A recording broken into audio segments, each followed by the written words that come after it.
Emma by Jane Austen, Volume 2, Chapter 10. The appearance of the little sitting-room as they entered was tranquillity itself. Mrs. Bates, deprived of her usual employment, slumbering on one side of the fire; Frank Churchill at a table near her, most deedily occupied about her spectacles, and Jane Fairfax standing with her back to them, intent on her pianoforte. Busy as he was, however, the young man was yet able to show a most happy countenance on seeing Emma again. "This is a pleasure," said he, in rather a low voice, "coming at least 10 minutes earlier than I had calculated. You find me trying to be useful. Tell me if you think I shall succeed." "What?" said Mrs. Weston. "Have not you finished it yet? You would not earn a very good livelihood as a working silversmith at this rate." "I have not been working uninterruptedly," he replied. "I have been assisting Miss Fairfax in trying to make her instrument stand steadily. It was not quite firm. An unevenness in the floor, I believe. You see we have been wedging one leg with paper. This was very kind of you to be persuaded to come. I was almost afraid you would be hurrying home." He contrived that she should be seated by him, and was sufficiently employed in looking out the best baked apple for her, and trying to make her help or advise him in his work, till Jane Fairfax was quite ready to sit down to the pianoforte again. That she was not immediately ready, Emma did suspect to arise from the state of her nerves. She had not yet possessed the instrument long enough to touch it without emotion. She must reason herself into the power of performance, and Emma could not but pity such feelings, whatever their origin, and could not but resolve never to expose them to her neighbour again. At last Jane began, and though the first bars were feebly given, the powers of the instrument were gradually done full justice to. Mrs. Weston had been delighted before, and was delighted again. Emma joined her in all her praise, and the pianoforte, with every proper discrimination, was pronounced to be altogether of the highest promise. "Whoever Colonel Campbell might employ," said Frank Churchill with a smile at Emma, "the person has not chosen ill. I heard a good deal of Colonel Campbell's taste in Weymouth, and the softness of the upper notes I am sure is exactly what he and all that party would particularly prize. I dare say, Miss Fairfax, that he either gave his friend very minute directions, or wrote to Broadwood himself. Do not you think so?" Jane did not look round. She was not obliged to hear. Mrs. Weston had been speaking to her at the same moment. "It is not fair," said Emma in a whisper. "Mine was a random guess. Do not distress her." He shook his head with a smile, and looked as if he had very little doubt and very little mercy. Soon afterwards he began again. "How much your friends in Ireland must be enjoying your pleasure on this occasion, Miss Fairfax. I dare say they often think of you, and wonder which will be the day, the precise day of the instrument's coming to hand. Do you imagine Colonel Campbell knows the business to be going forward just at this time? Do you imagine it to be the consequence of an immediate commission from him, or that he may have sent only a general direction, an order indefinite as to time, to depend upon contingencies and conveniences?" He paused. She could not but hear. She could not avoid answering. "Till I have a letter from Colonel Campbell," said she in a voice of forced calmness, "I can imagine nothing with any confidence. It must be all conjecture." "Conjecture? Ay, sometimes one conjectures right, and sometimes one conjectures wrong. I wish I could conjecture how soon I shall make this rivet quite firm. What nonsense one talks, Miss Woodhouse, when hard at work, if one talks at all. Your real workmen, I suppose, hold their tongues, but we gentlemen labourers, if we get hold of a word— Miss Fairfax said something about conjecturing. There, it is done. I have the pleasure, madam," to Mrs. Bates, "of restoring your spectacles, healed for the present." He was very warmly thanked by both mother and daughter. To escape a little from the latter, he went to the pianoforte, and begged Miss Fairfax, who was still sitting at it, to play something more. "If you are very kind," said he, "it will be one of the waltzes we danced last night. Let me live them over again. You did not enjoy them as I did. You appeared tired the whole time. I believe you were glad we danced no longer, but I would have given worlds, all the worlds one ever has to give, for another half-hour." She played. What felicity it is to hear a tune again which has made one happy! If I mistake not, that was danced at Weymouth. She looked up at him for a moment, coloured deeply, and played something else. He took some music from a chair near the pianoforte, and turning to Emma, said, "Here is something quite new to me. Do you know it? Kramer. And here are a new set of Irish melodies. That, from such a quarter, one might expect. This was all sent with the instrument. Very thoughtful of Colonel Campbell, was it not? He knew Miss Fairfax could have no music here. I honour that part of the attention particularly. It shows it to have been so thoroughly from the heart. Nothing hastily done, nothing incomplete. True affection only could have prompted it." Emma wished he would be less pointed, yet could not help being amused, and when, on glancing her eye towards Jane Fairfax, she caught the remains of a smile, when she saw that with all the deep blush of consciousness there had been a smile of secret delight, she had less scruple in the amusement, and much less compunction with respect to her. This amiable, upright, perfect Jane Fairfax was apparently cherishing very reprehensible feelings. He brought all the music to her, and they looked it over together.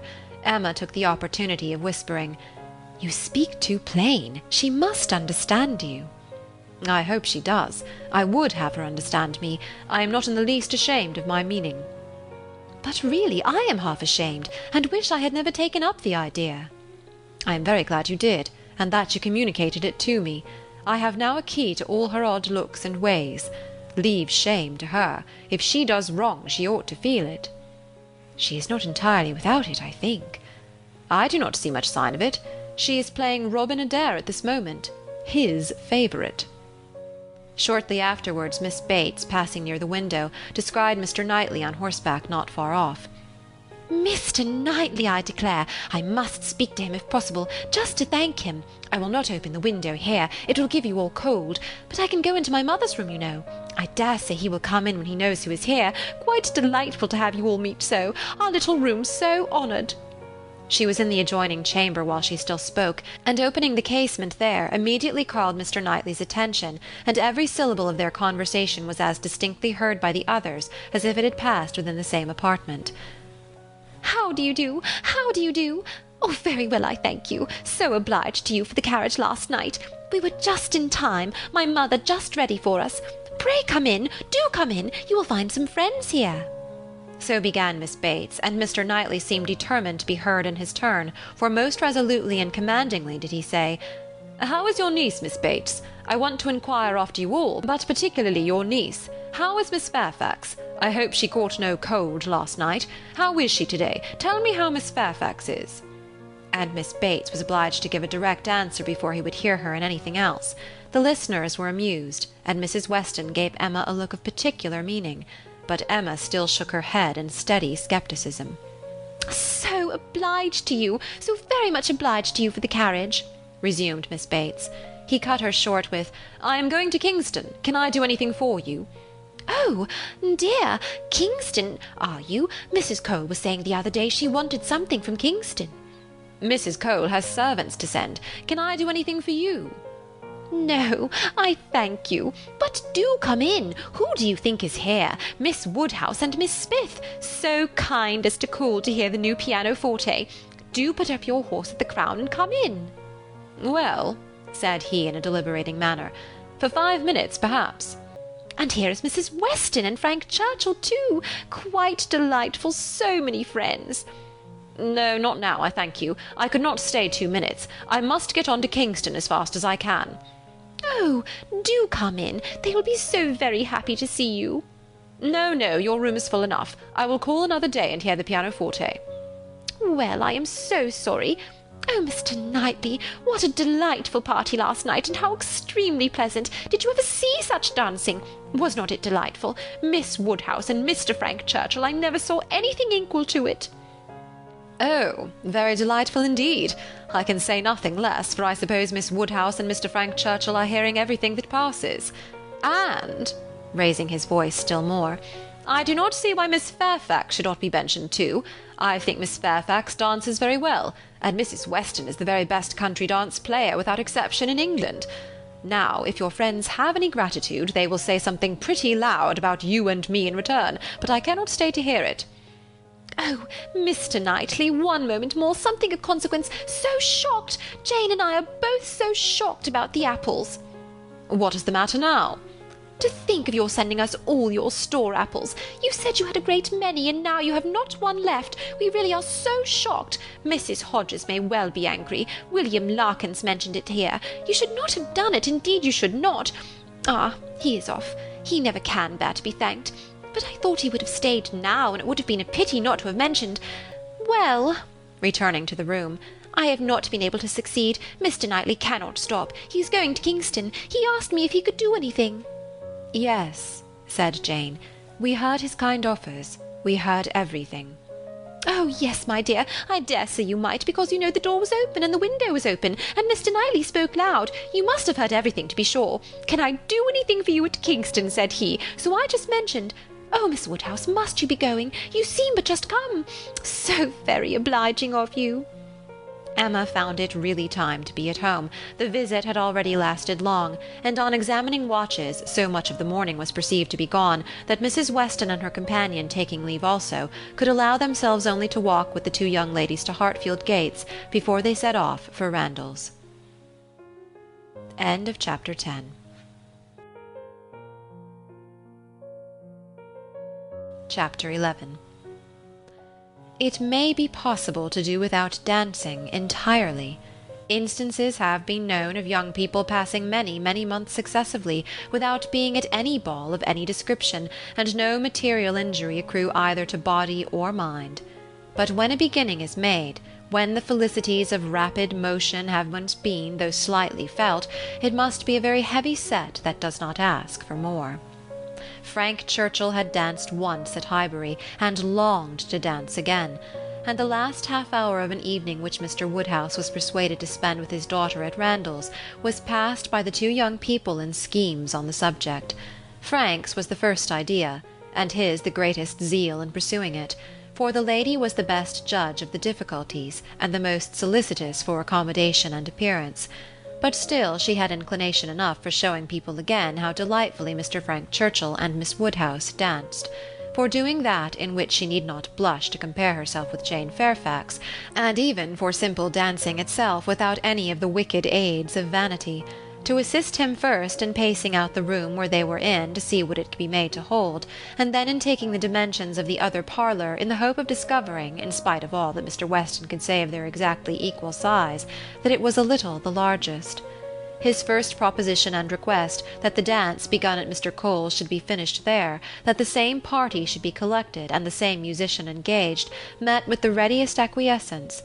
Mr. Weston entered into the idea with thorough enjoyment, and Mrs. Weston most willingly undertook to play as long as they could wish to dance, and the interesting employment had followed, of reckoning up exactly who there would be, and apportioning out the indispensable division of space to every couple.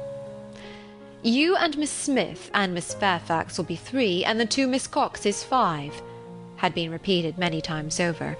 "And there will be the 2 Gilberts, young Cox, my father, and myself, besides Mr. Knightley. Yes, that will be quite enough for pleasure. You and Miss Smith and Miss Fairfax will be 3, and the 2 Miss Coxes 5, and for 5 couple there will be plenty of room." But soon it came to be on one side.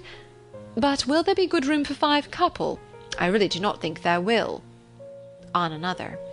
"And after all, 5 couple are not enough to make it worth while to stand up. 5 couple are nothing, when one thinks seriously about it. It will not do to invite 5 couple. It can be allowable only as the thought of the moment." Somebody said that Miss Gilbert was expected at her brother's, and must be invited with the rest. Somebody else believed Mrs. Gilbert would have danced the other evening if she had been asked.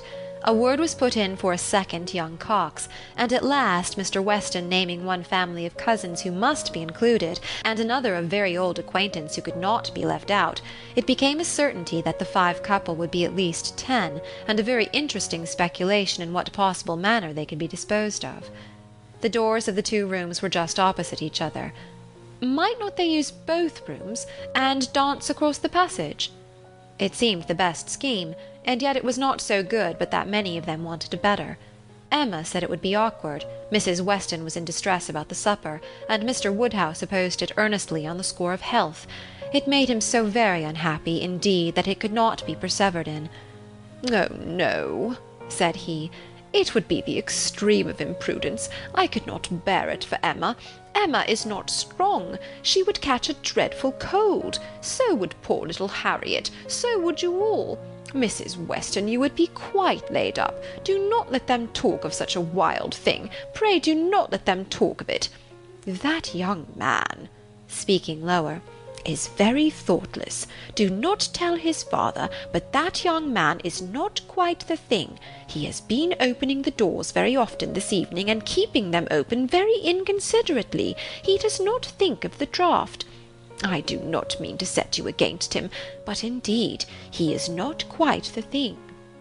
Mrs. Weston was sorry for such a charge. She knew the importance of it, and said everything in her power to do it away.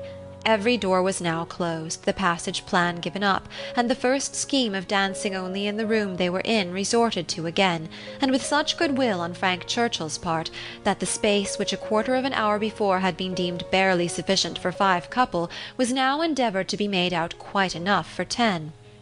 "We were too magnificent," said he. "We allowed unnecessary room. 10 couple may stand here very well." Emma demurred. It would be a crowd, a sad crowd, and what could be worse than dancing without space to turn in? "Very true," he gravely replied. "It was very bad." But still he went on measuring, and still he ended with, "I think there will be very tolerable room for 10 couple." "No, no," said she, "you are quite unreasonable. It would be dreadful to be standing so close. Nothing can be farther from pleasure than to be dancing in a crowd, and a crowd in a little room."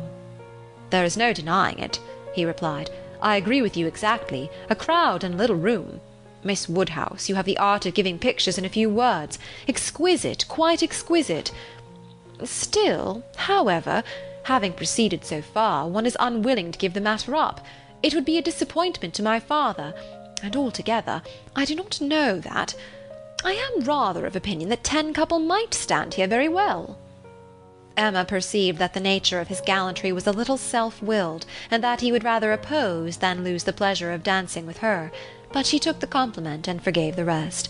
Had she ever intended to marry him, it might have been worth while to pause and consider, and try to understand the value of his preference and the character of his temper, but for all the purposes of their acquaintance he was quite amiable enough. Before the middle of the next day he was at Hartfield, and he entered the room with such an agreeable smile as certified the continuance of the scheme. It soon appeared that he came to announce an improvement. "Well, Miss Woodhouse," he almost immediately began, "your inclination for dancing has not been quite frightened away, I hope, by the terrors of my father's little rooms. I bring a new proposal on that subject, a thought of my father's which waits only your approbation to be acted upon. May I hope for the honour of your hand for the first 2 dances of this little projected ball, to be given, not at Randall's, but at the Crown Inn?" "The Crown?" "Yes, and if you and Mr. Woodhouse see no objection, and I trust you cannot, my father hopes his friends will be so kind as to visit him there. Better accommodations he can promise them, and not a less grateful welcome than at Randall's. It is his own idea. Mrs. Weston sees no objection in it, provided you are satisfied. This is what we all feel. Oh, you were perfectly right. 10 couple in either of the Randalls' rooms would have been insufferable, dreadful.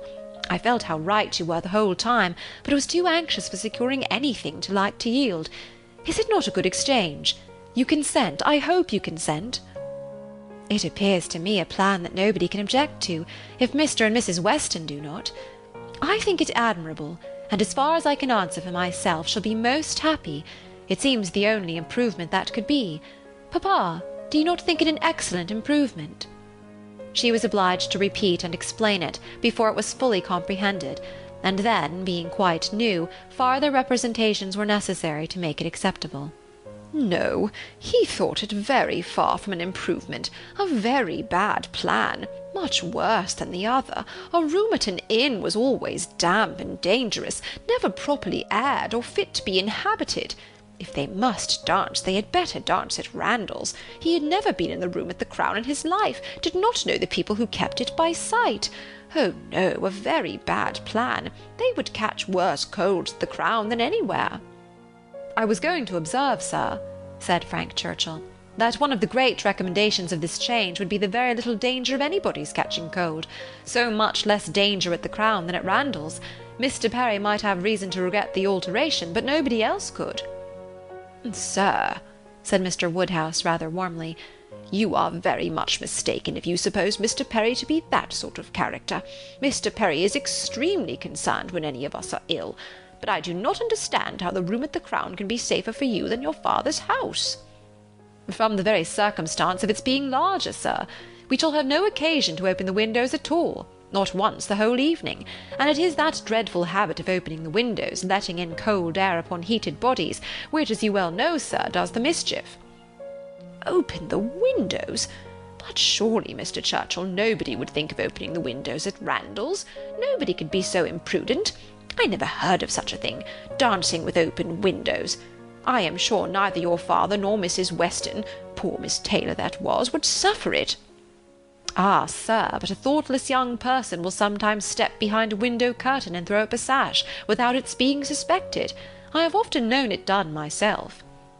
"Have you indeed, sir? Bless me, I never could have supposed it. But I live out of the world, and am often astonished at what I hear. However, this does make a difference, and perhaps when we come to talk it over. But these sort of things require a good deal of consideration. One cannot resolve upon them in a hurry. If Mr. and Mrs. Weston will be so obliging as to call here one morning, we may talk it over and see what can be done." "But unfortunately, sir, my time is so limited." "Oh," interrupted Emma, "there will be plenty of time for talking everything over. There is no hurry at all. If it can be contrived to be at the Crown, papa, it will be very convenient for the horses.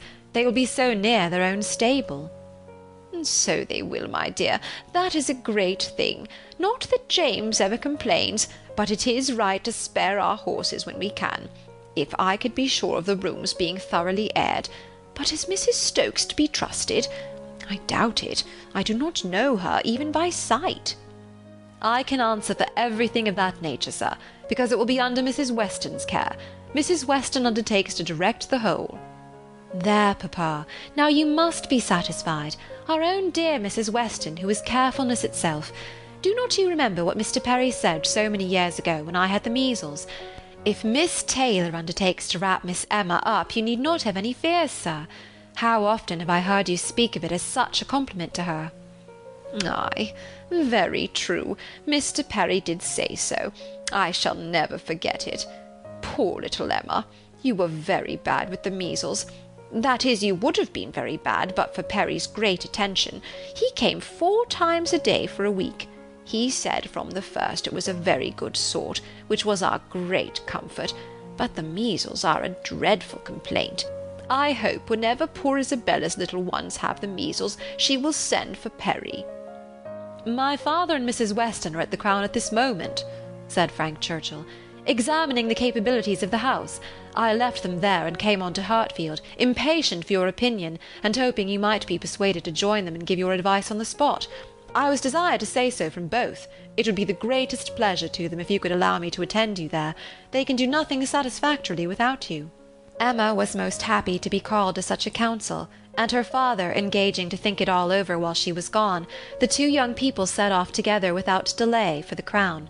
There were Mr. and Mrs. Weston, delighted to see her and receive her approbation, very busy and very happy in their different way, she in some little distress, and he finding everything perfect. "Emma," said she, "this paper is worse than I expected. Look, in places you see it is dreadfully dirty, and the wainscot is more yellow and forlorn than anything I could have imagined." "My dear, you are too particular," said her husband. "What does all that signify? You will see nothing of it by candlelight. It will be as clean as Randalls by candlelight. We never see anything of it on our club nights." The ladies here probably exchanged looks which meant, "Men never know when things are dirty or not," and the gentlemen perhaps thought each to himself, "Women will have their little nonsenses and needless cares." One perplexity, however, arose which the gentlemen did not disdain. It regarded a supper-room. At the time of the ballroom's being built, suppers had not been in question, and a small card-room adjoining was the only addition. What was to be done? This card-room would be wanted as a card-room now, or, if cards were conveniently voted unnecessary by their 4 selves, still was it not too small for any comfortable supper? Another room of much better size might be secured for the purpose, but it was at the other end of the house, and a long awkward passage must be gone through to get at it. This made a difficulty. Mrs. Weston was afraid of draughts for the young people in that passage, and neither Emma nor the gentlemen could tolerate the prospect of being miserably crowded at supper. Mrs. Weston proposed having no regular supper, merely sandwiches, etc., set out in the little room, but that was scouted as a wretched suggestion. A private dance without sitting down to supper was pronounced an infamous fraud upon the rights of men and women, and Mrs. Weston must not speak of it again. She then took another line of expediency, and looking into the doubtful room, observed, "I do not think it is so very small. We shall not be many, you know." And Mr. Weston at the same time, walking briskly with long steps through the passage, was calling out, "You talk a great deal of the length of this passage, my dear. It is a mere nothing after all, and not the least draught from the stairs." "I wish," said Mrs. Weston, "one could know which arrangement our guests in general would like best. To do what would be most generally pleasing must be our object. If one could but tell what that would be." "Yes, very true," cried Frank, "very true. You want your neighbours' opinions. I do not wonder at you. If one could ascertain what the chief of them, the Coles, for instance, they are not far off. Shall I call upon them? Or Miss Bates, she is still nearer. And I do not know whether Miss Bates is not as likely to understand the inclinations of the rest of the people as anybody. I think we do want a larger council. Suppose I go and invite Miss Bates to join us?" "Well, if you please," said Mrs. Weston, rather hesitating, "if you think she'll be of any use." "You will get nothing to the purpose from Miss Bates," said Emma. "She will be all delight and gratitude, but she will tell you nothing. She will not even listen to your questions. I see no advantage in consulting Miss Bates." "But she is so amusing, so extremely amusing. I am very fond of hearing Miss Bates talk, and I need not bring the whole family, you know." Here Mr. Weston joined them, and on hearing what was proposed, gave it his decided approbation. "I do, Frank. Go and fetch Miss Bates, and let us end the matter at once. She will enjoy the scheme, I am sure, and I do not know a properer person for showing us how to do away difficulties. Fetch Miss Bates. We are growing a little too nice. She is a standing lesson of how to be happy. But fetch them both. Invite them both." "Both, sir? Can the old lady—" "The old lady? No, the young lady, to be sure. I shall think you a great blockhead, Frank, if you bring the aunt without the niece." "Oh, I beg your pardon, sir. I did not immediately recollect. Undoubtedly, if you wish it, I will endeavour to persuade them both." And away he ran. Long before he reappeared, attending the short, neat, brisk-moving aunt and her elegant niece, Mrs. Weston, like a sweet-tempered woman and a good wife, had examined the passage again, and found the evils of it much less than she had supposed before, indeed very trifling, and here ended the difficulties of decision. All the rest, in speculation at least, was perfectly smooth. All the minor arrangements of table and chair, lights and music, tea and supper, made themselves, or were left as mere trifles to be settled at any time between Mrs. Weston and Mrs. Stokes. Everybody invited was certainly to come. Frank had already written to Enscombe to propose staying a few days beyond his fortnight, which could not possibly be refused, and a delightful dance it was to be. Most cordially when Miss Bates arrived did she agree that it must. As a counsellor she was not wanted, but as an approver, a much safer character, she was truly welcome. Her approbation, at once general and minute, warm and incessant, could not but please, and for another half-hour they were all walking to and fro, between the different rooms, some suggesting, some attending, and all in happy enjoyment of the future. The party did not break up without Emma's being positively secured for the first 2 dances by the hero of the evening, nor without her overhearing Mr. Weston whisper to his wife, "He has asked her, my dear. That's right. I knew he would." End of chapter 11. Chapter 12. One thing only was wanting to make the prospect of the ball completely satisfactory to Emma, its being fixed for a day within the granted term of Frank Churchill's stay in Surrey, for in spite of Mr. Weston's confidence, she could not think it so very impossible that the Churchills might not allow their nephew to remain a day beyond his fortnight. But this was not judged feasible. The preparations must take their time, nothing could be properly ready till the 3rd week were entered on, and for a few days they must be planning, proceeding, and hoping in uncertainty, at the risk, in her opinion, the great risk of its being all in vain. Enscombe, however, was gracious in fact, if not in word. His wish of staying longer evidently did not please, but it was not opposed. All was safe and prosperous, and as the removal of one solicitude generally makes way for another, Emma, being now certain of her ball, began to adopt as the next vexation Mr. Knightley's provoking indifference about it. Either because he did not dance himself, or because the plan had been formed without his being consulted, he seemed resolved that it should not interest him, determined against its exciting any present curiosity, or affording him any future amusement. To her voluntary communications Emma could get no more approving reply than, "Very well. If the Westons think it worth while to be all this trouble for a few hours of noisy entertainment, I have nothing to say against it, but that they shall not choose pleasures for me. Oh yes, I must be there, I could not refuse, and I will keep as much awake as I can. But I would rather be at home, looking over William Larkin's weak account, much rather, I confess. Pleasure in seeing dancing! Not I, indeed. I never look at it. I do not know who does. Fine dancing, I believe, like virtue, must be its own reward. Those who are standing by are usually thinking of something very different." This Emma felt was aimed at her, and it made her quite angry. It was not in compliment to Jane Fairfax, however, that he was so indifferent or so indignant. He was not guided by her feelings in reprobating the ball, for she enjoyed the thought of it to an extraordinary degree. It made her animated, open-hearted. She voluntarily said, "Oh, Miss Woodhouse, I hope nothing may happen to prevent the ball. What a disappointment it would be! I do look forward to it, I own, with very great pleasure." It was not to oblige Jane Fairfax, therefore, that he would have preferred the society of William Larkins. No, she was more and more convinced that Mrs. Weston was quite mistaken in that surmise. There was a great deal of friendly and of compassionate attachment on his side, but no love. Alas, there was soon no leisure for quarrelling with Mr. Knightley. 2 days of joyful security were immediately followed by the overthrow of everything. A letter arrived from Mr. Churchill to urge his nephew's instant return.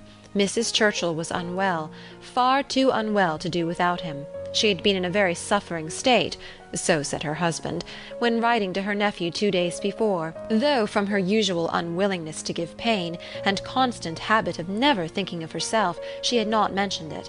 But now she was too ill to trifle, and must entreat him to set off for Enscombe without delay. The substance of this letter was forwarded to Emma, in a note from Mrs. Weston, instantly. As to his going, it was inevitable. He must be gone within a few hours, though without feeling any real alarm for his aunt, to lessen his repugnance. He knew her illnesses. They never occurred but for her own convenience. Mrs. Weston added, that he could only allow himself time to hurry to Highbury after breakfast, and take leave of the few friends there whom he could suppose to feel any interest in him, and that he might be expected at Hartfield very soon. This wretched note was the finale of Emma's breakfast. When once it had been read, there was no doing anything but lament and exclaim. The loss of the ball, the loss of the young man, and all that the young man might be feeling. It was too wretched. Such a delightful evening as it would have been. Everybody so happy, and she and her partner the happiest. "I said it would be so," was the only consolation. Her father's feelings were quite distinct. He thought principally of Mrs. Churchill's illness, and wanted to know how she was treated, and as for the ball, it was shocking to have dear Emma disappointed, but they would all be safer at home. Emma was ready for her visitor some time before he appeared, but if this reflected at all upon his impatience, his sorrowful look and total want of spirits when he did come might redeem him. He felt the going away almost too much to speak of it. His dejection was most evident. He sat really lost in thought for the first few minutes, and when rousing himself, it was only to say, "Of all horrid things, leave-taking is the worst." "But you will come again," said Emma.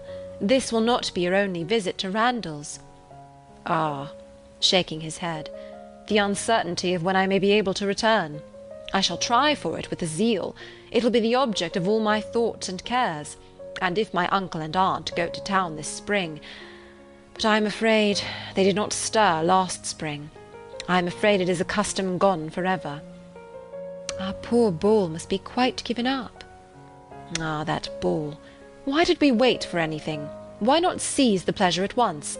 How often is happiness destroyed by preparation, foolish preparation?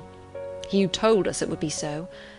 Oh, Miss Woodhouse, why are you always so right? Indeed, I am very sorry to be right in this instance. I would much rather have been merry than wise. If I can come again, we are still to have our ball. My father depends on it. Do not forget your engagement. Emma looked graciously. Such a fortnight as it has been, he continued, every day more precious and more delightful than the day before, every day making me less fit to bear any other place. Happy those who can remain at Highbury. As you do us such ample justice now, said Emma, laughing, I will venture to ask whether you did not come a little doubtfully at first. Do not we rather surpass your expectations? I am sure we do. I am sure you did not much expect to like us. You would not have been so long in coming if you had had a pleasant idea of Highbury. He laughed rather consciously, and though denying the sentiment, Emma was convinced that it had been so. And you must be off this very morning? Yes, my father is to join me here. We shall walk back together, and I must be off immediately. I am almost afraid that every moment will bring him. Not 5 minutes to spare even for your friends Miss Fairfax and Miss Bates. How unlucky! Miss Bates's powerful, argumentative mind might have strengthened yours. Yes, I have called there.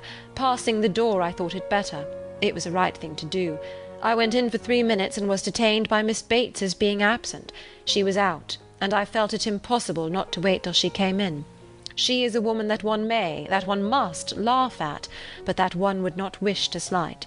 It was better to pay my visit then. He hesitated, got up, walked to a window. In short, said he, perhaps, Miss Woodhouse, I think you can hardly be quite without suspicion. He looked at her as if wanting to read her thoughts. She hardly knew what to say. It seemed like the forerunner of something absolutely serious, which she did not wish. Forcing herself to speak, therefore, in the hope of putting it by, she calmly said, You are quite in the right. It was most natural to pay your visit then. He was silent. She believed he was looking at her, probably reflecting on what she had said and trying to understand the manner. She heard him sigh. It was natural for him to feel that he had cause to sigh. He could not believe her to be encouraging him. A few awkward moments passed, and he sat down again, and in a more determined manner said, It was something to feel that all the rest of my time might be given to Hartfield. My regard for Hartfield is most warm. He stopped again, rose again, and seemed quite embarrassed. He was more in love with her than Emma had supposed, and who can say how it might have ended if his father had not made his appearance? Mr. Woodhouse soon followed, and the necessity of exertion made him composed. A very few minutes more, however, completed the present trial. Mr. Weston, always alert when business was to be done, and as incapable of procrastinating any evil that was inevitable, as of foreseeing any that was doubtful, said, it was time to go. And the young man, though he might and did sigh, could not but agree to take leave. I shall hear about you all, said he. That is my chief consolation. I shall hear of everything that is going on among you. I have engaged Mrs. Weston to correspond with me. She has been so kind as to promise it. Oh, the blessing of a female correspondent, when one is really interested in the absent. She will tell me everything. In her letters I shall be at dear Highbury again. A very friendly shake of the hand, a very earnest "Good-bye," closed the speech, and the door had soon shut out Frank Churchill. Short had been the notice, short their meeting. He was gone, and Emma felt so sorry to part, and foresaw so great a loss to their little society from his absence, as to begin to be afraid of being too sorry, and feeling it too much. It was a sad change. They had been meeting almost every day since his arrival. Certainly his being at Randalls had given great spirit to the last 2 weeks, indescribable spirit. The idea, the expectation of seeing him which every morning had brought, the assurance of his attentions, his liveliness, his manners, it had been a very happy fortnight, and forlorn must be the sinking from it into the common course of Hartfield days. To complete every other recommendation, he had almost told her that he loved her. What strength or what constancy of affection he might be subject to was another point, but at present she could not doubt his having a decidedly warm admiration, a conscious preference of herself, and this persuasion, joined to all the rest, made her think that she must be a little in love with him, in spite of every previous determination against it. "I certainly must," said she. "This sensation of listlessness, weariness, stupidity, this disinclination to sit down and employ myself, this feeling of everything's being dull and insipid about the house. I must be in love. I should be the oddest creature in the world if I were not, for a few weeks at least. Well, evil to some is always good to others. I shall have many fellow mourners for the ball, if not for Frank Churchill, but Mr. Knightley will be happy. He may spend the evening with his dear William Larkins now, if he likes." Mr. Knightley, however, showed no triumphant happiness. He could not say that he was sorry on his own account. His very cheerful look would have contradicted him if he had, but he said, and very steadily, that he was sorry for the disappointment of the others, and with considerable kindness added, "You, Emma, who have so few opportunities of dancing, you are really out of luck. You are very much out of luck." It was some days before she saw Jane Fairfax, to judge of her honest regret in this woeful change, but when they did meet, her composure was odious. She had been particularly unwell, however, suffering from headache to a degree which made her aunt declare that had the ball taken place, she did not think Jane could have attended it, and it was charity to impute some of her unbecoming indifference to the languor of ill health.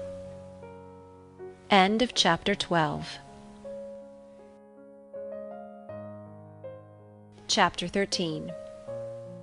Emma continued to entertain no doubt of her being in love. Her ideas only varied as to the how much.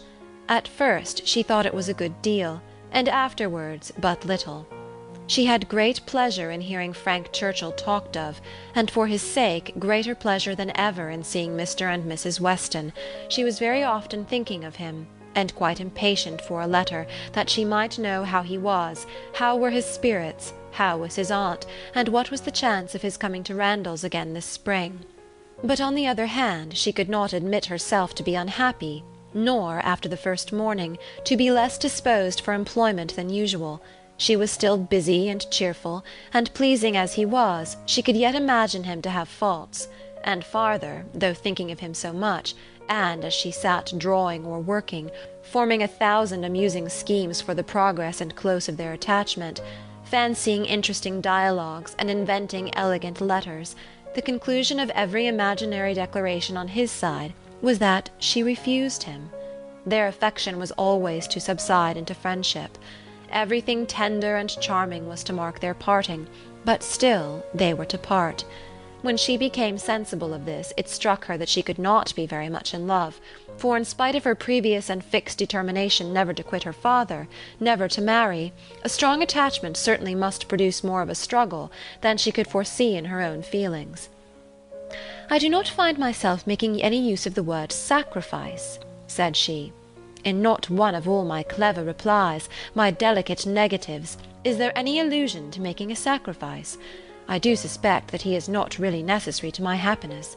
So much the better. I certainly will not persuade myself to feel more than I do. I am quite enough in love. I should be sorry to be more." Upon the whole, she was equally contented with her view of his feelings. "He is undoubtedly very much in love. Everything denotes it. Very much in love indeed. And when he comes again, if his affection continue, I must be on my guard not to encourage it. It would be most inexcusable to do otherwise, as my own mind is quite made up. Not that I imagine he can think I have been encouraging him hitherto. No, if he had believed me at all to share his feelings, he would not have been so wretched. Could he have thought himself encouraged, his looks and language at parting would have been different. Still, however, I must be on my guard. This is in the supposition of his attachment continuing what it now is, but I do not know that I expect it will. I do not look upon him to be quite the sort of man. I do not altogether build upon his steadiness or constancy. His feelings are warm, but I can imagine them rather changeable. Every consideration of the subject, in short, makes me thankful that my happiness is not more deeply involved. I shall do very well again after a little while, and then it will be a good thing over, for they say everybody is in love once in their lives, and I shall have been let off easily." When his letter to Mrs. Weston arrived, Emma had the perusal of it, and she read it with a degree of pleasure and admiration which made her at first shake her head over her own sensations, and think she had undervalued their strength. It was a long, well-written letter, giving the particulars of his journey and of his feelings, expressing all the affection, gratitude, and respect which was natural and honourable, and describing everything exterior and local that could be supposed attractive, with spirit and precision. No suspicious flourishes now of apology or concern. It was the language of real feeling towards Mrs. Weston, and the transition from Highbury to Enscombe, the contrast between the places in some of the first blessings of social life, was just enough touched on to show how keenly it was felt, and how much more might have been said but for the restraints of propriety. The charm of her own name was not wanting. Miss Woodhouse appeared more than once, and never without a something of pleasing connection, either a compliment to her taste, or a remembrance of what she had said, and in the very last time of its meeting her eye, unadorned as it was by any such broad wreath of gallantry, she yet could discern the effect of her influence, and acknowledge the greatest compliment perhaps of all conveyed. Compressed into the very lowest vacant corner were these words: "I had not a spare moment on Tuesday, as you know, for Miss Woodhouse's beautiful little friend. Pray make my excuses and adieus to her." This, Emma could not doubt, was all for herself. Harriet was remembered only from being her friend. His information and prospects as to Enscombe were neither worse nor better than had been anticipated. Mrs. Churchill was recovering, and he dared not yet, even in his own imagination, fix a time for coming to Randalls again. Gratifying, however, and stimulative as was the letter in the material part, its sentiments she yet found, when it was folded up and returned to Mrs. Weston, that it had not added any lasting warmth, that she could still do without the writer, and that he must learn to do without her. Her intentions were unchanged. Her resolution of refusal only grew more interesting by the addition of a scheme for his subsequent constellation and happiness. His recollection of Harriet, and the words which clothed it, the beautiful little friend, suggested to her the idea of Harriet succeeding her in his affections. Was it impossible? No. Harriet undoubtedly was greatly his inferior in understanding, but he had been very much struck with the loveliness of her face and the warm simplicity of her manner, and all the probabilities of circumstance and connection were in her favour. For Harriet it would be advantageous and delightful indeed. "I must not dwell upon it," said she. "I must not think of it. I know the danger of indulging such speculations. But stranger things have happened, and when we cease to care for each other as we do now, it will be the means of confirming us in that sort of true disinterested friendship which I can already look forward to with pleasure." It was well to have a comfort in store on Harriet's behalf, though it might be wise to let the fancy touch it seldom, for evil in that quarter was at hand. As Frank Churchill's arrival had succeeded Mr. Elton's engagement in the conversation of Highbury, as the latest interest had entirely borne down the first, so now, upon Frank Churchill's disappearance, Mr. Elton's concerns were assuming the most irresistible form. His wedding day was named. He would soon be among them again, Mr. Elton and his bride. There was hardly time to talk over the first letter from Enscombe before "Mr. Elton and his bride" was in everybody's mouth, and Frank Churchill was forgotten. Emma grew sick at the sound. She had had 3 weeks of happy exemption from Mr. Elton, and Harriet's mind, she had been willing to hope, had been lately gaining strength. With Mr. Weston's ball in view at least, there had been a great deal of insensibility to other things, but it was now too evident that she had not attained such a state of composure as could stand against the actual approach, new carriage, bell ringing, and all. Poor Harriet was in a flutter of spirits which required all the reasonings and soothings and attentions of every kind that Emma could give. Emma felt that she could not do too much for her, that Harriet had a right to all her ingenuity and all her patience. But it was heavy work to be for ever convincing without producing any effect, for ever agreed to without being able to make their opinions the same. Harriet listened submissively and said, "It was very true. It was just as Miss Woodhouse described. It was not worth while to think about them, and she would not think about them any longer. But no change of subject could avail, and the next half-hour saw her as anxious and restless about the Eltons as before. At last Emma attacked her on another ground. "Your allowing yourself to be so occupied and so unhappy about Mr. Elton's marrying Harriet is the strongest reproach you can make me. You could not give me a greater reproof for the mistake I fell into. It was all my doing, I know.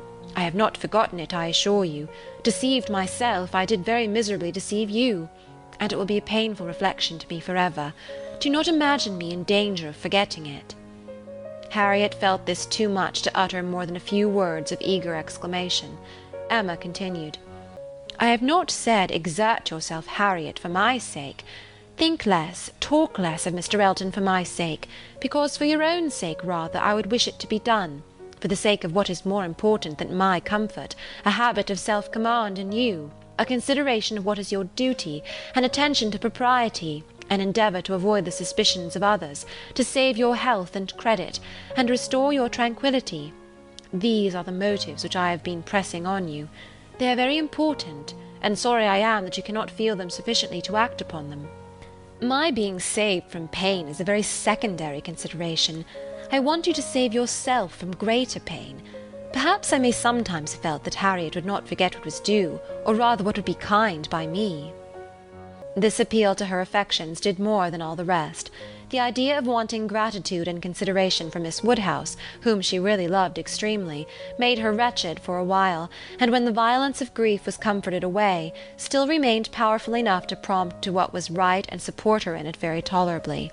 "You, who have been the best friend I ever had in my life, want gratitude to you. Nobody is equal to you. I care for nobody as I do for you. Oh, Miss Woodhouse, how ungrateful I have been!" Such expressions, assisted as they were by everything that look and manner could do, made Emma feel that she had never loved Harriet so well, nor valued her affection so highly before.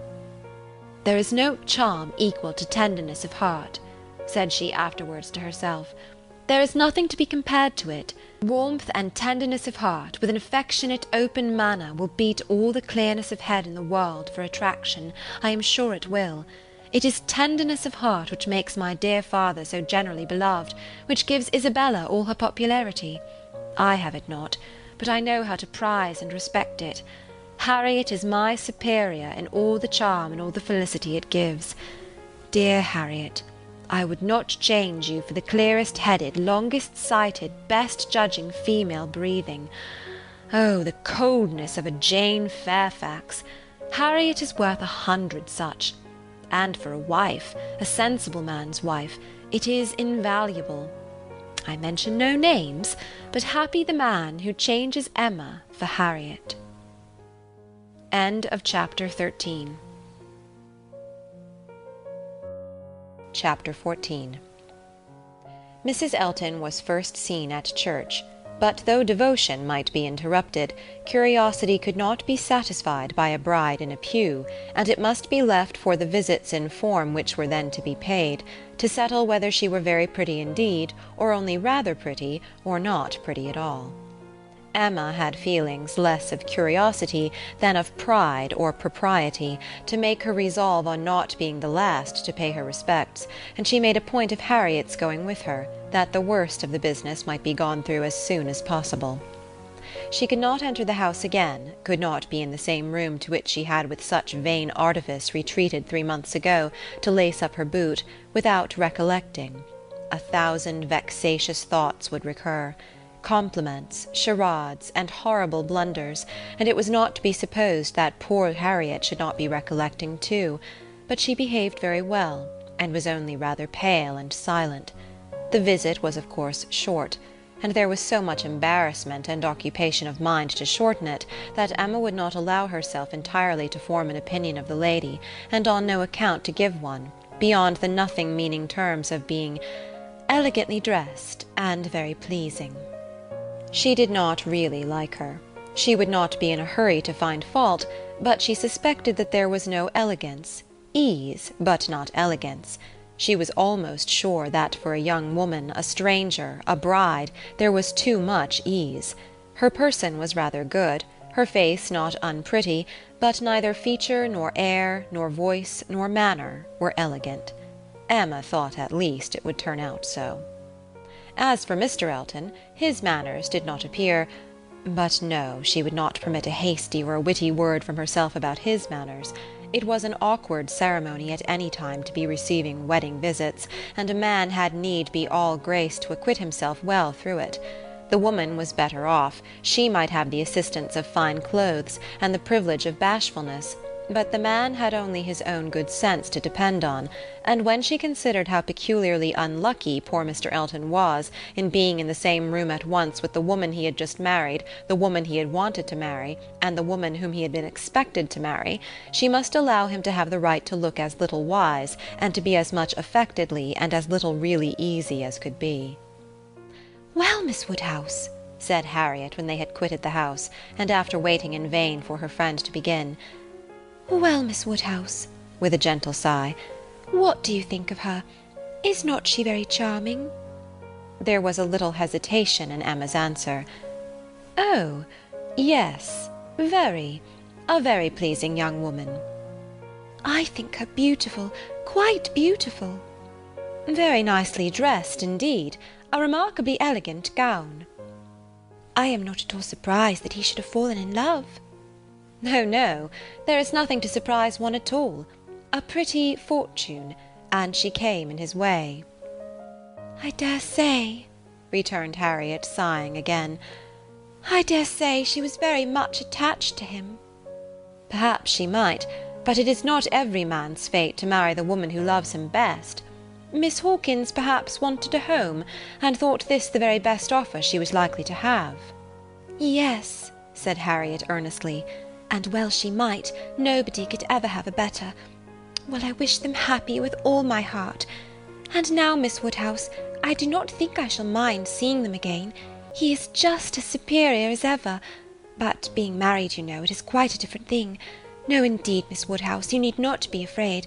I can sit and admire him now without any great misery. To know that he has not thrown himself away is such a comfort. She does seem a charming young woman, just what he deserves. Happy creature. He called her Augusta. How delightful." When the visit was returned, Emma made up her mind. She could then see more and judge better. From Harriet's happening not to be at Hartfield, and her father's being present to engage Mr. Elton, she had a quarter of an hour of the lady's conversation to herself, and could composedly attend to her. And the quarter of an hour quite convinced her that Mrs. Elton was a vain woman, extremely well satisfied with herself, and thinking much of her own importance; that she meant to shine and be very superior, but with manners which had been formed in a bad school, pert and familiar; that all her notions were drawn from one set of people, and one style of living; that if not foolish, she was ignorant, and that her society would certainly do Mr. Elton no good. Harriet would have been a better match. If not wise or refined herself, she would have connected him with those who were. But Miss Hawkins, it might be fairly supposed from her easy conceit, had been the best of her own set.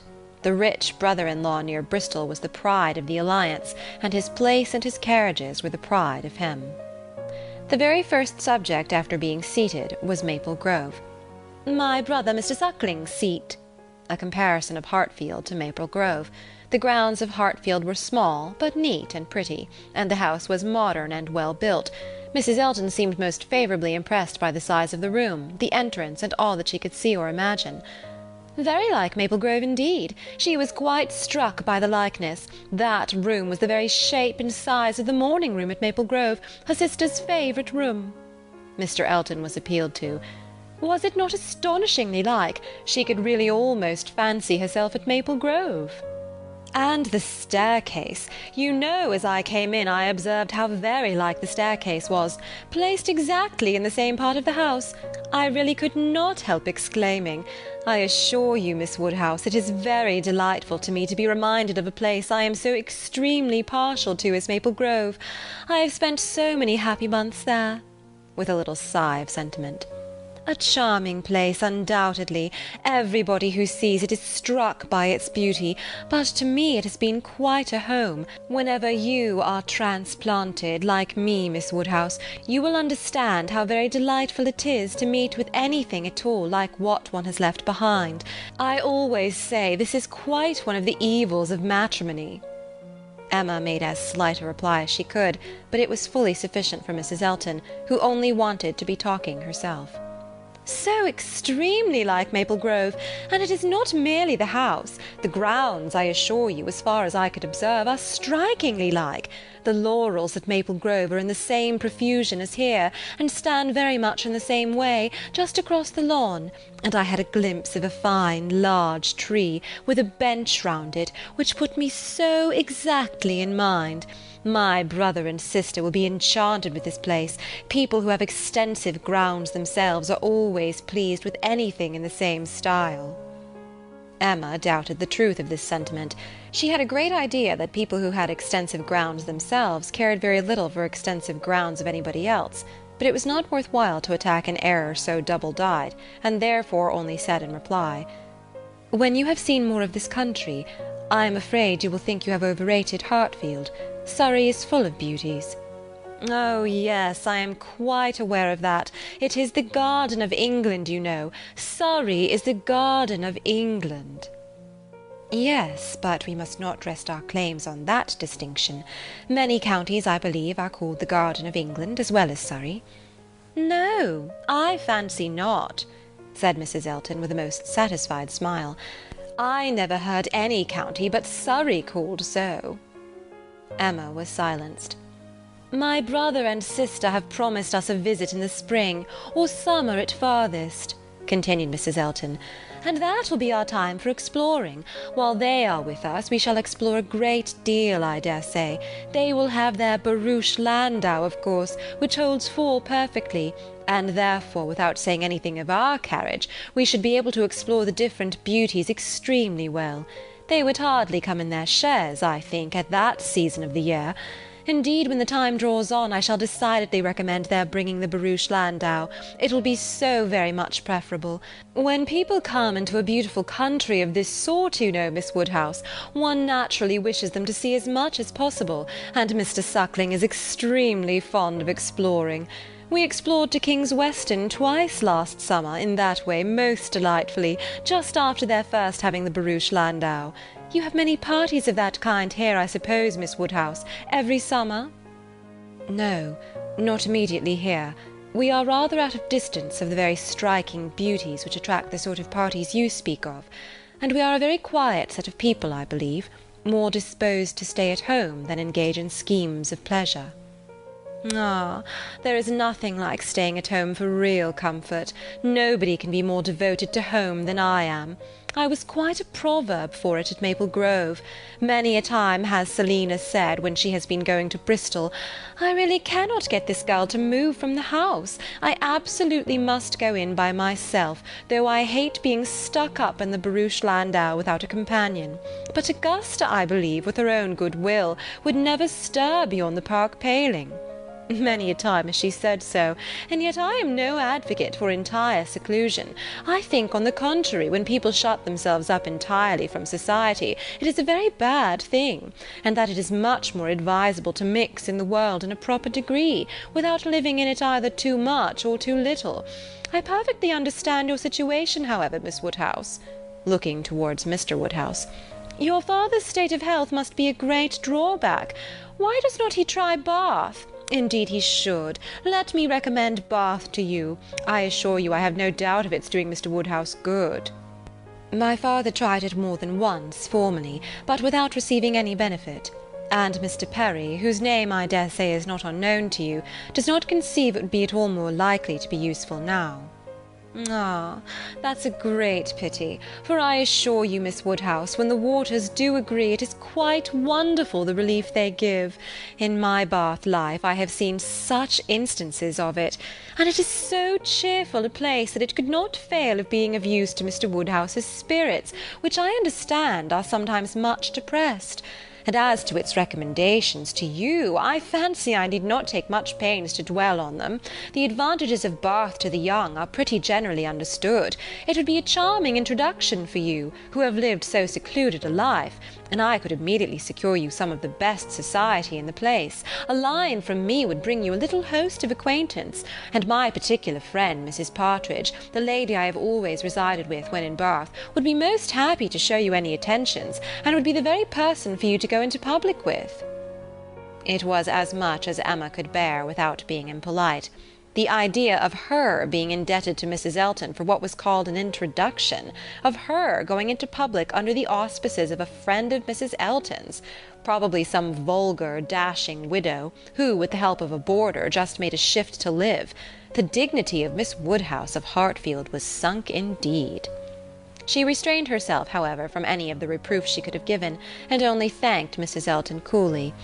But their going to Bath was quite out of the question, and she was not perfectly convinced that the place might suit her better than her father.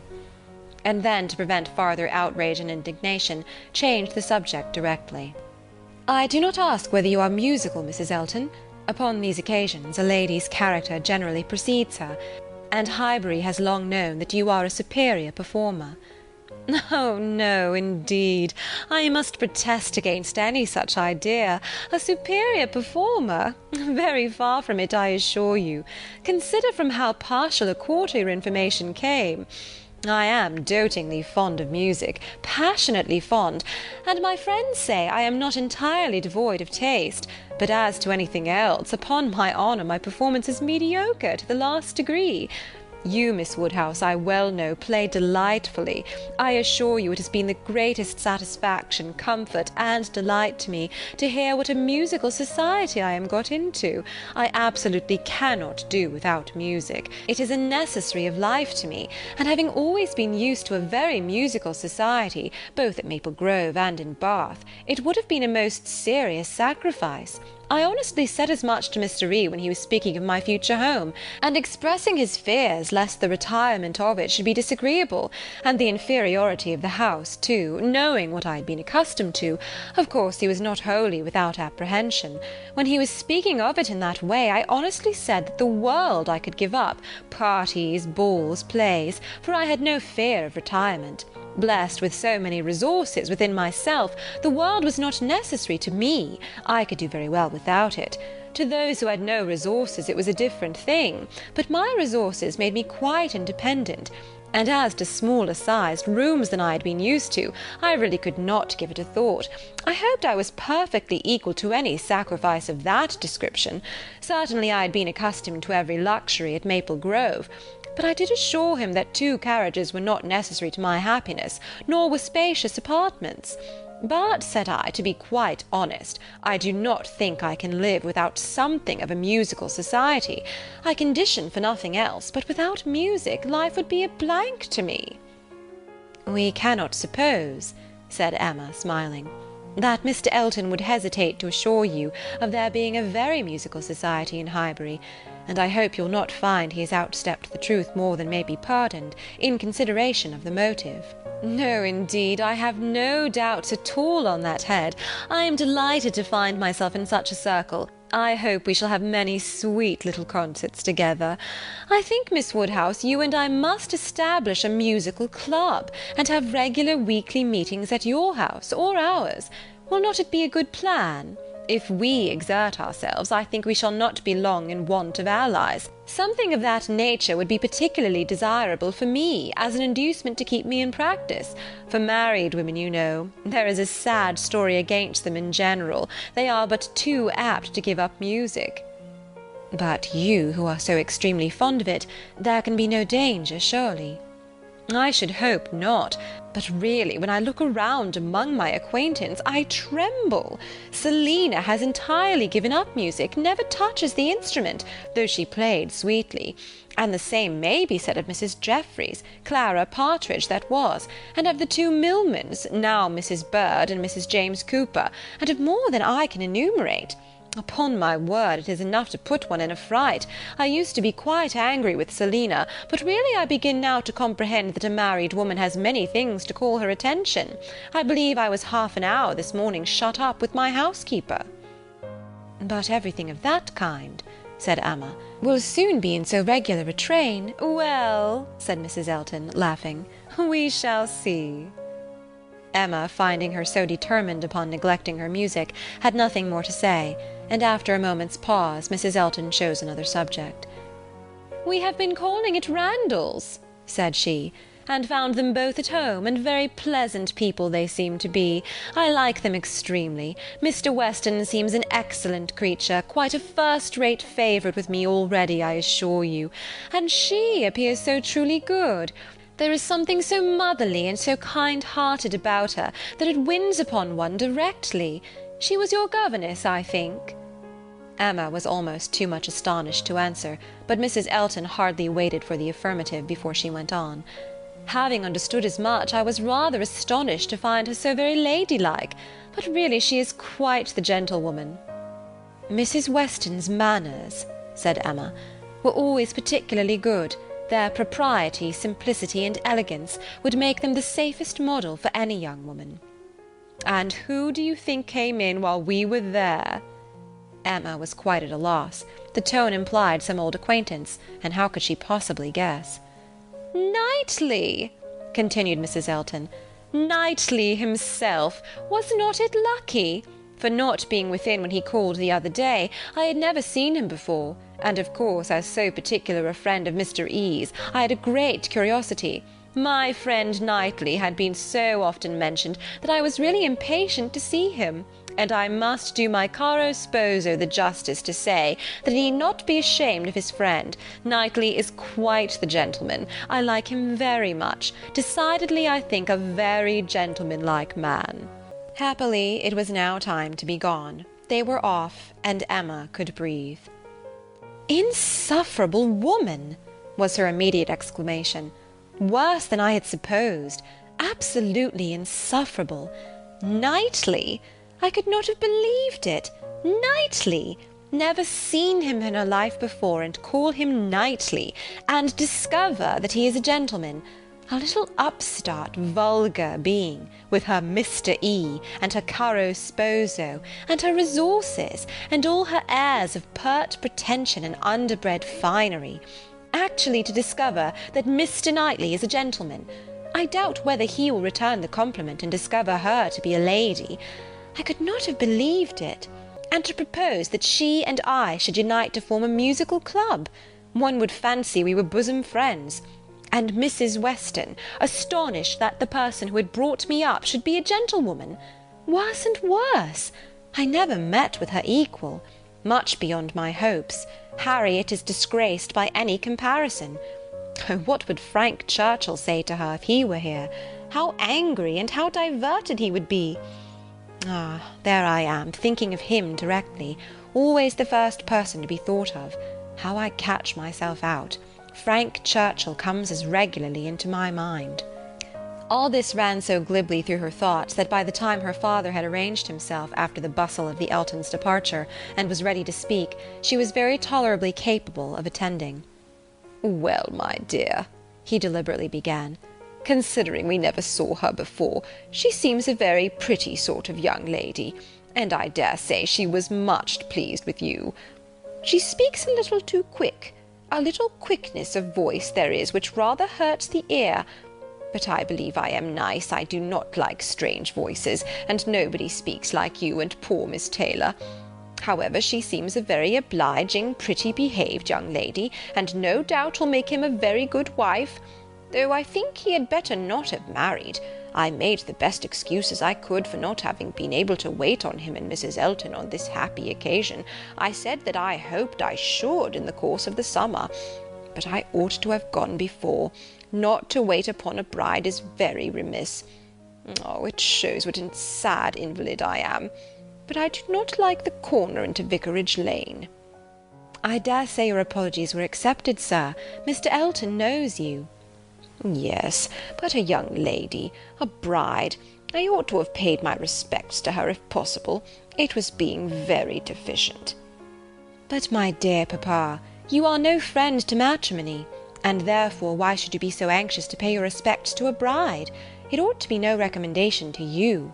It is encouraging people to marry if you make so much of them." No, my dear, I never encouraged anybody to marry, but I would always wish to pay every proper attention to a lady, and a bride especially is never to be neglected. More is avowedly due to her. A bride, you know, my dear, is always the first in company, let the others be who they may." "Well, papa, if this is not encouragement to marry, I do not know what is, and I should never have expected you to be lending your sanction to such vanity baits for poor young ladies." "My dear, you do not understand me. This is a matter of mere common politeness and good breeding, and has nothing to do with any encouragement to people to marry." Emma had done. Her father was growing nervous, and could not understand her. Her mind returned to Mrs. Elton's offences, and long, very long, did they occupy her. End of chapter 14. Chapter 15. Emma was not required by any subsequent discovery to retract her ill opinion of Mrs. Elton. Her observation had been pretty correct. Such as Mrs. Elton appeared to her on this second interview, such she appeared whenever they met again, self-important, presuming, familiar, ignorant, and ill-bred. She had a little beauty and a little accomplishment, but so little judgment that she thought herself coming with superior knowledge of the world to enliven and improve a country neighbourhood, and conceived Miss Hawkins to have held such a place in society as Mrs. Elton's consequence only could surpass. There was no reason to suppose Mr. Elton thought at all differently from his wife. He seemed not merely happy with her, but proud. He had the air of congratulating himself on having brought such a woman to Highbury as not even Miss Woodhouse could equal. And the greater part of her new acquaintance, disposed to commend, or not in the habit of judging, followed the lead of Miss Bates's good-will, or taking it for granted that the bride must be as clever and as agreeable as she professed herself, were very well satisfied, so that Mrs. Elton's praise passed from one mouth to another as it ought to do, unimpeded by Miss Woodhouse, who readily continued her first contribution, and talked with a very good grace of her being "very pleasant, and very elegantly dressed." In one respect Mrs. Elton grew even worse than she had at first appeared. Her feelings altered toward Emma. Offended, probably, by the little encouragement which her proposals of intimacy met with, she drew back in her turn, and gradually became much more cold and distant, and though the effect was agreeable, the ill will which produced it was necessarily increasing Emma's dislike. Her manners, too, and Mr. Elton's, were unpleasant towards Harriet.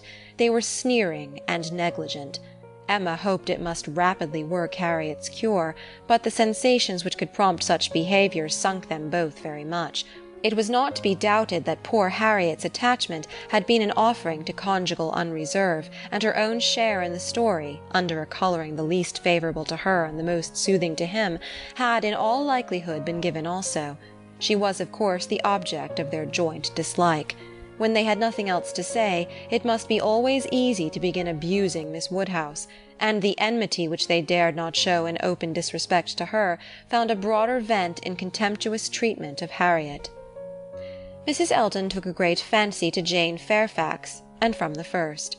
Not merely when a state of warfare with one young lady might be supposed to recommend the other, but from the very first, and she was not satisfied with expressing a natural and reasonable admiration, but without solicitation, or plea, or privilege, she must be wanting to assist and befriend her.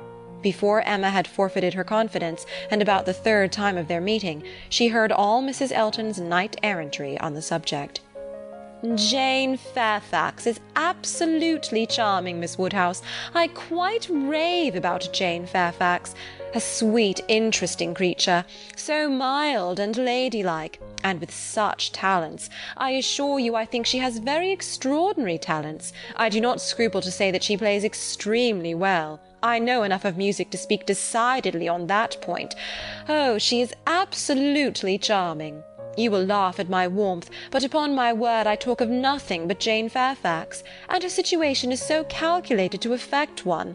Miss Woodhouse, we must exert ourselves and endeavour to do something for her. We must bring her forward. Such talent as hers must not be suffered to remain unknown. I dare say you have heard those charming lines of the poet, "Full many a flower is born to blush unseen, and waste its fragrance on the desert air." We must not allow them to be verified in sweet Jane Fairfax. "I cannot think there is any danger of it," was Emma's calm answer. "And when you are better acquainted with Miss Fairfax's situation, and understand what her home has been, with Colonel and Mrs. Campbell, I have no idea that you will suppose her talents can be unknown." "Oh, but dear Miss Woodhouse, she is now in such retirement, such obscurity, so thrown away. Whatever advantages she may have enjoyed with the Campbells are so palpably at an end. And I think she feels it. I am sure she does. She is very timid and silent. One can see that she feels the want of encouragement. I like her the better for it. I must confess it is a recommendation to me. I am a great advocate for timidity, and I am sure one does not often meet with it. But in those who are at all inferior, it is extremely prepossessing. Oh, I assure you, Jane Fairfax is a very delightful character, and interests me more than I can express." "You appear to feel a great deal, but I am not aware how you or any of Miss Fairfax's acquaintance here, any of those who have known her longer than yourself, can show her any other attention than—" "My dear Miss Woodhouse, a vast deal may be done by those who dare to act. You and I need not be afraid. If we set the example, many will follow it as far as they can, though all have not our situations. We have carriages to fetch and convey her home, and we live in a style which could not make the addition of Jane Fairfax at any time the least inconvenient. I should be extremely displeased if Wright were to send us up such a dinner as could make me regret having asked more than Jane Fairfax to partake of it. I have no idea of that sort of thing. It is not likely that I should, considering what I have been used to. My greatest danger, perhaps, in housekeeping may be quite the other way, in doing too much, and being too careless of expense. Maple Grove will probably be my model more than it ought to be, for we do not at all affect to equal my brother, Mr. Suckling, in income. However my resolution is taken as to noticing Jane Fairfax, I shall certainly have her very often at my house, shall introduce her wherever I can, shall have musical parties to draw out her talents, and shall be constantly on the watch for an eligible situation. My acquaintance is so very extensive, that I have little doubt of hearing of something to suit her shortly. I shall introduce her, of course, very particularly to my brother and sister when they come to us. I am sure they shall like her extremely, and when she gets a little acquainted with them, her fears will completely wear off, for there really is nothing in the manners of either but what is highly conciliating. I shall have her very often indeed while they are with me, and I dare say we shall sometimes find a seat for her in the barouche landau, in some of our exploring parties." "Poor Jane Fairfax," thought Emma. "You have not deserved this. You may have done wrong with regard to Mr. Dixon, but this is a punishment beyond what you could have merited. The kindness and protection of Mrs. Elton, Jane Fairfax, and Jane Fairfax. Heavens! Let me not suppose that she dares go about Emma Woodhousing me. But upon my honour, there seems no limits to the licentiousness of that woman's tongue." Emma had not to listen to such paradings again, to any so exclusively addressed to herself, so disgustingly decorated with a "dear Miss Woodhouse." The change on Mrs. Elton's side soon afterwards appeared, and she was left in peace, neither forced to be the very particular friend of Mrs. Elton, nor, under Mrs. Elton's guidance, the very active patroness of Jane Fairfax, and only sharing with others in a general way, in knowing what was felt, what was meditated, what was done. She looked on with some amusement. Miss Bates's gratitude for Mrs. Elton's attentions to Jane was in the first style of guileless simplicity and warmth. She was quite one of her worthies, the most amiable, affable, delightful woman, just as accomplished and condescending as Mrs. Elton meant to be considered. Emma's only surprise was that Jane Fairfax should accept those attentions, and tolerate Mrs. Elton as she seemed to do.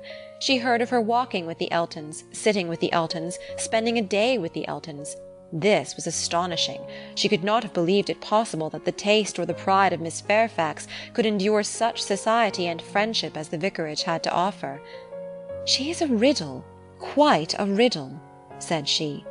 "To choose to remain here month after month, under privations of every sort, and now to choose the mortification of Mrs. Elton's notice and the penury of her conversation, rather than return to the superior companions who have always loved her with such real generous affection." Jane had come to Highbury professedly for 3 months. The Campbells were gone to Ireland for 3 months, but now the Campbells had promised their daughter to stay at least till midsummer. and fresh invitations had arrived for her to join them there. According to Miss Bates, it came all from her, Mrs. Dixon had written most pressingly. Would Jane but go, means were to be found, servants sent, friends contrived, no travelling difficulty allowed to exist, but still she had declined it. She must have some great motive, more powerful than appears, for refusing this invitation, was Emma's conclusion. She must be under some sort of penance, inflicted either by the Campbells or herself. There is great fear, great caution, great resolution somewhere. She is not to be with the Dixons. The decree is issued by somebody. But why must she consent to be with the Eltons? Here is quite a separate puzzle. Upon her speaking her wonder aloud on that part of the subject, before the few who knew her opinion of Mrs. Elton, Mrs. Weston ventured this apology for Jane. "We cannot suppose that she has any great enjoyment at the vicarage, my dear Emma, but it is better than being always at home. Her aunt is a good creature, but as a constant companion must be very tiresome. We must consider what Miss Fairfax quits before we condemn her taste for what she goes to." "You are right, Mrs. Weston," said Mr. Knightley warmly. "Miss Fairfax is as capable as any of us of forming a just opinion of Mrs. Elton. Could she have chosen with whom to associate, she would not have chosen her.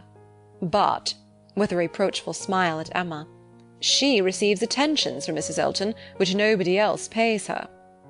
Emma felt that Mrs. Weston was giving her a momentary glance, and she was herself struck by his warmth. With a faint blush she presently replied, "Such attentions as Mrs. Elton's, I should have imagined, would rather disgust than gratify Miss Fairfax. Mrs. Elton's invitations I should have imagined anything but inviting." "I should not wonder," said Mrs. Weston, "if Miss Fairfax were to have been drawn on beyond her own inclination by her aunt's eagerness in accepting Mrs. Elton's civilities for her. Poor Miss Bates may very likely have committed her niece, and hurried her into a greater appearance of intimacy than her own good sense would have dictated, in spite of the very natural wish of a little change." Both felt rather anxious to hear him speak again, and after a few minutes' silence he said, "Another thing must be taken into consideration too. Mrs. Elton does not talk to Miss Fairfax as she speaks of her. We all know the difference between the pronouns he or she and thou, the plainest spoken amongst us. We all feel the influence of a something beyond common civility in our personal intercourse with each other, a something more early implanted. We cannot give anybody the disagreeable hint that we may have been very full of the hour before. We feel things differently. And besides the operation of this as a general principle, you may be sure that Miss Fairfax awes Mrs. Elton by her superiority both of mind and manner, and that face to face Mrs. Elton treats her with all the respect which she has a claim to. Such a woman as Jane Fairfax probably never fell in Mrs. Elton's way before, and no degree of vanity can prevent her acknowledging her own comparative littleness in action, if not in consciousness."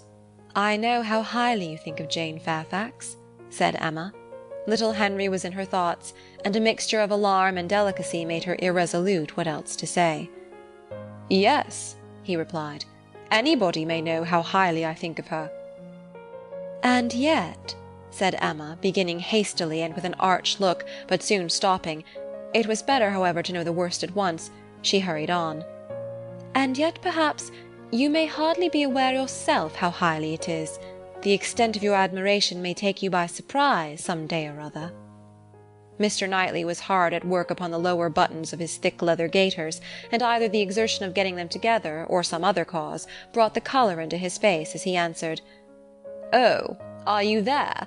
But you are miserably behindhand. Mr. Cole gave me a hint of it 6 weeks ago." He stopped. Emma felt her foot pressed by Mrs. Weston, and did not herself know what to think. In a moment he went on, "That will never be, however, I can assure you. Miss Fairfax, I dare say, would not have me if I were to ask her, and I am very sure I shall never ask her." Emma returned her friend's pressure with interest, and was pleased enough to exclaim, "You are not vain, Mr. Knightley. I will say that for you." He seemed hardly to hear her. He was thoughtful, and in a manner which showed him not pleased, soon afterwards said, "So you have been settling that I should marry Jane Fairfax?" "No, indeed, I have not. You have scolded me too much for match-making to presume to take such a liberty with you. What I said just now meant nothing. One says those sorts of things, of course, without any idea of a serious meaning.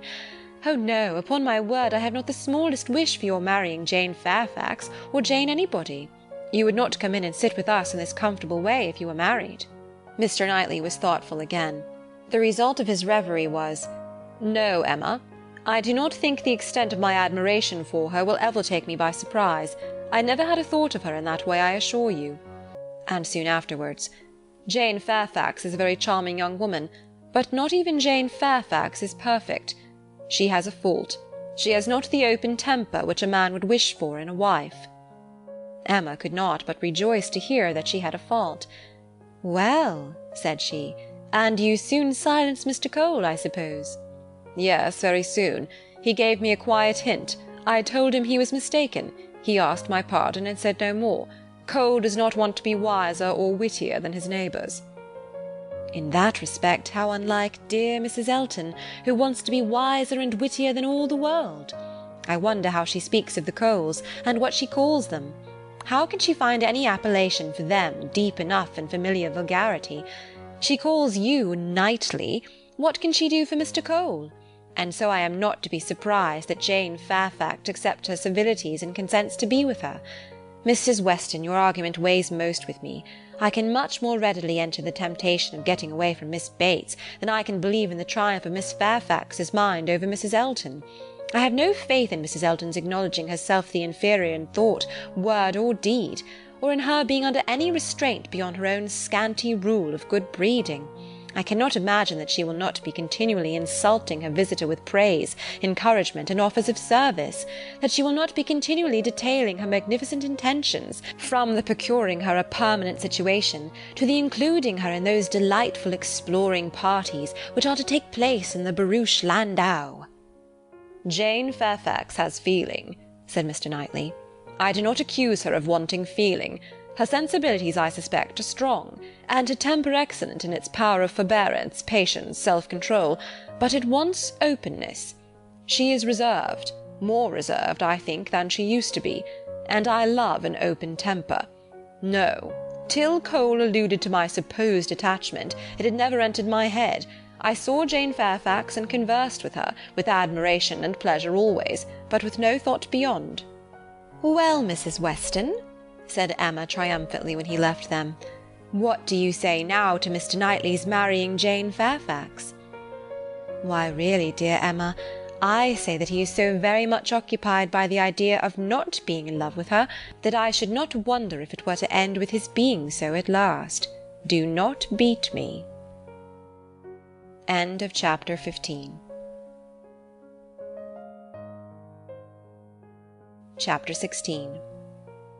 Everybody in and about Highbury who had ever visited Mr. Elton was disposed to pay him attention on his marriage. Dinner parties and evening parties were made for him and his lady, and invitations flowed in so fast that she soon had the pleasure of apprehending they were never to have a disengaged day. "I see how it is," said she. "I see what a life I am to lead among you. Upon my word, we shall be absolutely dissipated. We really seem quite the fashion.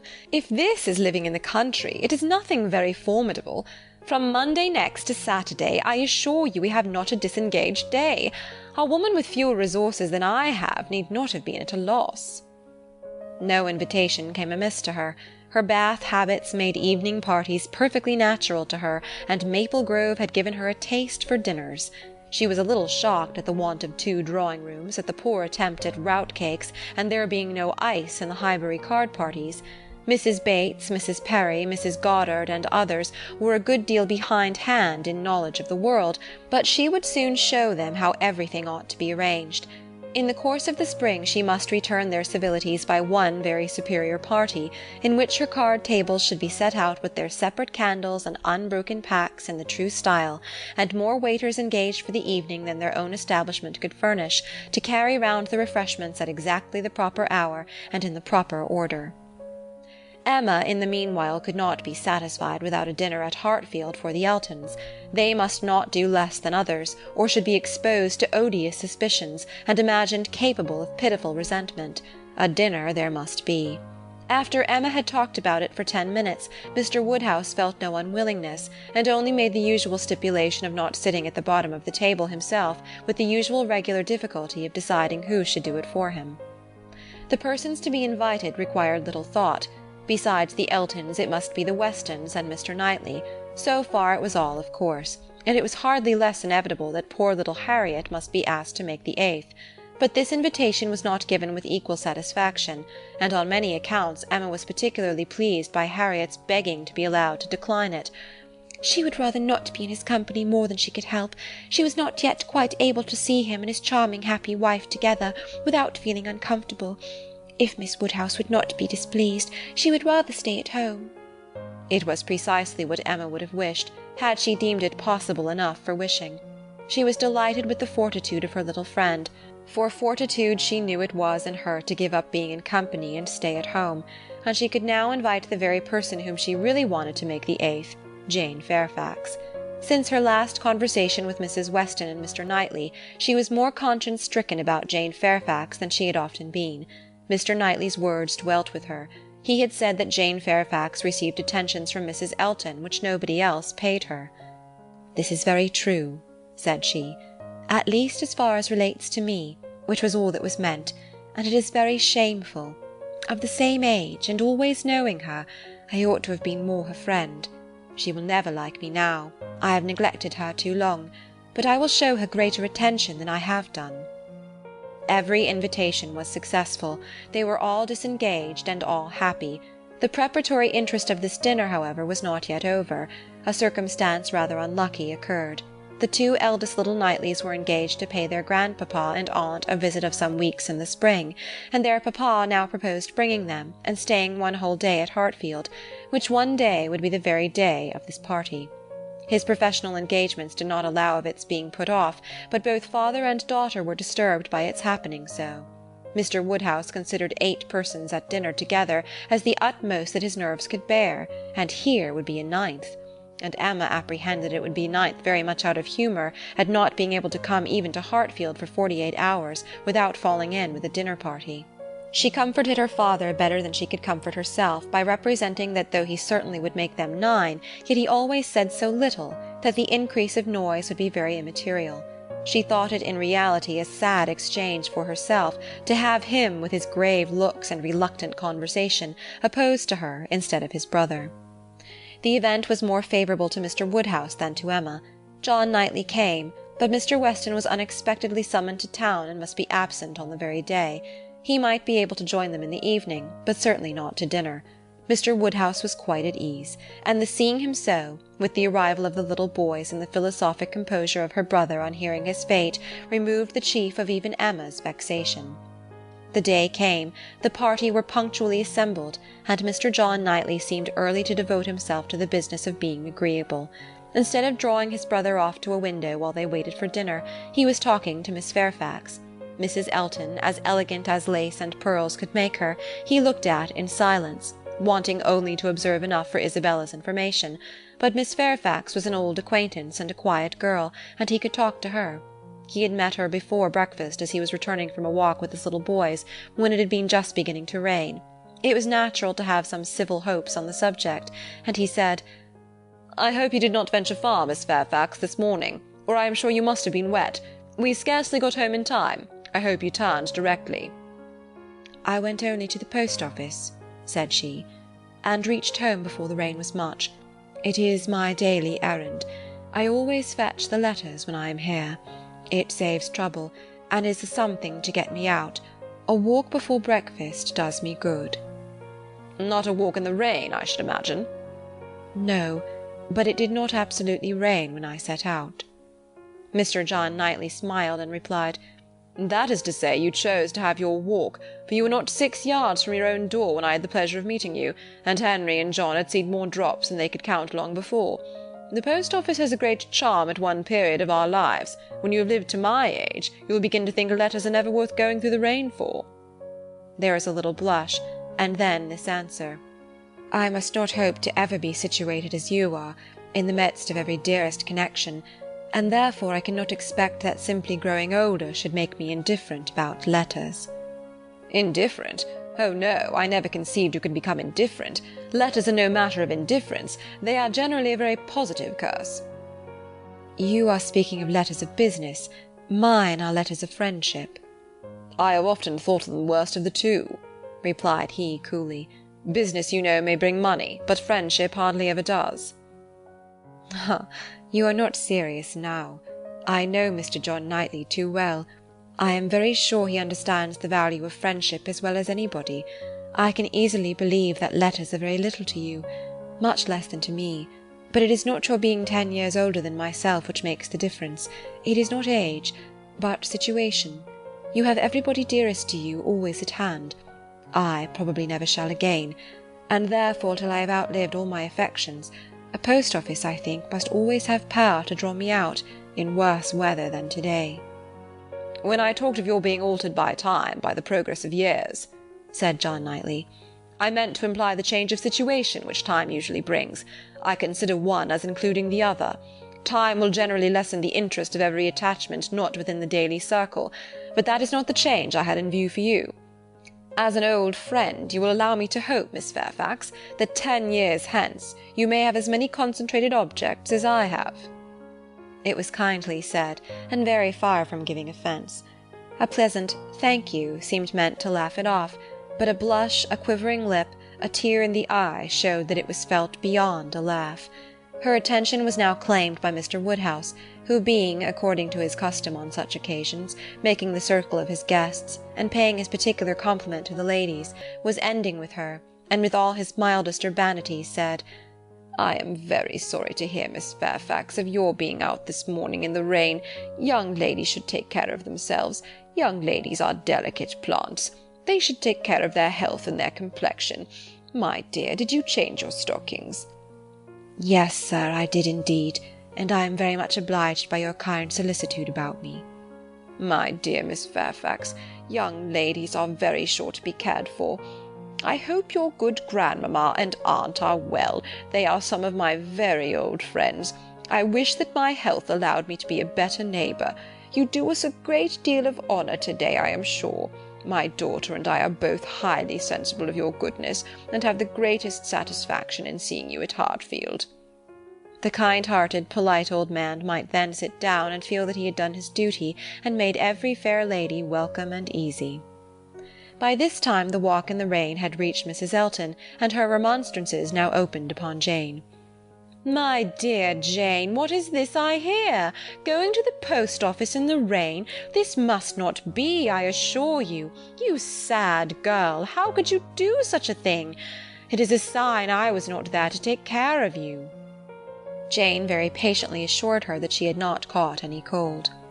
"Oh, do not tell me. You really are a very sad girl, and do not know how to take care of yourself. To the post office, indeed. Mrs. Weston, did you ever hear the like? You and I must positively exert our authority." "My advice," said Mrs. Weston kindly and persuasively, "I certainly do feel tempted to give. Miss Fairfax, you must not run such risks. Liable as you have been to severe colds, indeed you ought to be particularly careful, especially at this time of year. The spring, I always think, requires more than common care. Better wait an hour or two, or even half a day for your letters, than run the risk of bringing on your cough again. Now do you not feel that you had? Yes, I am sure you are much too reasonable. You look as if you would not do such a thing again." "Oh, she shall not do such a thing again," eagerly rejoined Mrs. Elton. "We will not allow her to do such a thing again." And nodding significantly, "There must be some arrangement made, there must indeed. I shall speak to Mr. E., the man who fetches our letters every morning. One of our men, I forget his name, shall inquire for yours too, and bring them to you. That will obviate all difficulties, you know, and from us I really think, my dear Jane, you can have no scruple to accept such an accommodation." "You are extremely kind," said Jane, "but I cannot give up my early walk. I am advised to be out of doors as much as I can. I must walk somewhere, and the post office is an object, and upon my word I have scarcely ever had a bad morning before." "My dear Jane, say no more about it. The thing is determined, that is," laughing affectedly, "as far as I can presume to determine anything without the concurrence of my lord and master. You know, Mrs. Weston, you and I must be cautious about how we express ourselves. But I do flatter myself, my dear Jane, that my influence is not entirely worn out. If I meet with no insuperable difficulties, therefore, consider that point as settled." "Excuse me," said Jane earnestly. "I cannot by any means consent to such an arrangement, so needlessly troublesome to your servant. If the errand were not a pleasure to me, it could be done, as it always is when I am not here, by my grandmamma's." "Oh, my dear, but so much as Patty has to do, and it is a kindness to employ our men." Jane looked as if she did not mean to be conquered, but instead of answering, she began speaking again to Mr. John Knightley. "The post-office is a wonderful establishment," said she. "The regularity and dispatch of it, if one thinks of all that it has to do, and all that it does so well, it is really astonishing." "It certainly is very well regulated." "So seldom that any negligence or blunder appears, so seldom that a letter, among the thousands that are constantly passing about the kingdom, is even carried wrong, and not one in a million, I suppose, actually lost. And when one considers the variety of hands, and of bad hands too, that are to be deciphered, it increases the wonder." "The clerks grow expert from habit. They must begin with some quickness of sight and hand, and exercise improves them.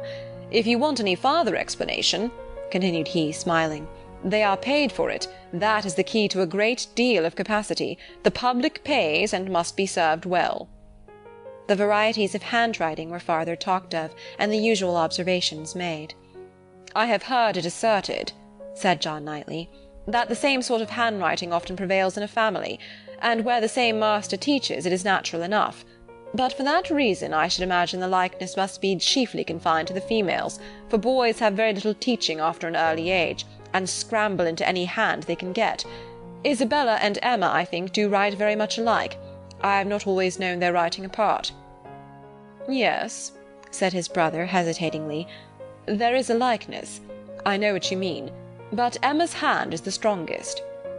"Isabella and Emma both write beautifully," said Mr. Woodhouse, "and always did. And so does poor Mrs. Weston," with half a sigh and half a smile at her. "I never saw any gentleman's handwriting," Emma began, looking also at Mrs. Weston, but stopped on perceiving that Mrs. Weston was attending to some one else, and the pause gave her time to reflect. "Now, how am I going to introduce him? Am I unequal to speaking his name at once before all these people? Is it necessary for me to use any roundabout phrase? Your Yorkshire friend, your correspondent in Yorkshire. That would be the way, I suppose, if I were very bad. No, I can pronounce his name without the smallest distress. I suddenly get better and better. Now for it." Mrs. Weston was disengaged, and Emma began again. "Mr. Frank Churchill writes one of the best gentleman's hands I ever saw." "I do not admire it," said Mr. Knightley. "It is too small, wants strength. It is like a woman's writing." This was not submitted to by either lady. They vindicated him against the base aspersion. "No, it by no means wanted strength. It was not a large hand, but very clear and certainly strong." Had not Mrs. Weston any letter about her to produce? No, she had heard from him very lately, but having answered the letter, had put it away. "If we were in the other room," said Emma, "if I had my writing desk, I am sure I could produce a specimen. I have a note of his. Do not you remember, Mrs. Weston, employing him to write for you one day?" "He chose to say he was employed." "Well, well, I have that note, and can show it after dinner to convince Mr. Knightley." "Oh, when a gallant young man like Mr. Frank Churchill," said Mr. Knightley dryly, "writes to a fair lady like Miss Woodhouse, he will of course put forth his best." Dinner was on table. Mrs. Elton, before she could be spoken to, was ready, and before Mr. Woodhouse had reached her with his request to be allowed to hand her into the dining-parlour, was saying, "Must I go first? I really am ashamed of always leading the way." Jane's solicitude about fetching her own letters had not escaped Emma. She had heard and seen it all, and felt some curiosity to know whether the wet walk of this morning had produced any.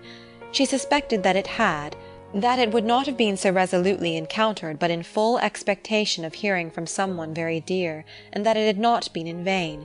She thought there was an air of greater happiness than usual, a glow both of complexion and spirits. She could have made an inquiry or two as to the expedition and the expense of the Irish mails, it was at her tongue's end, but she abstained.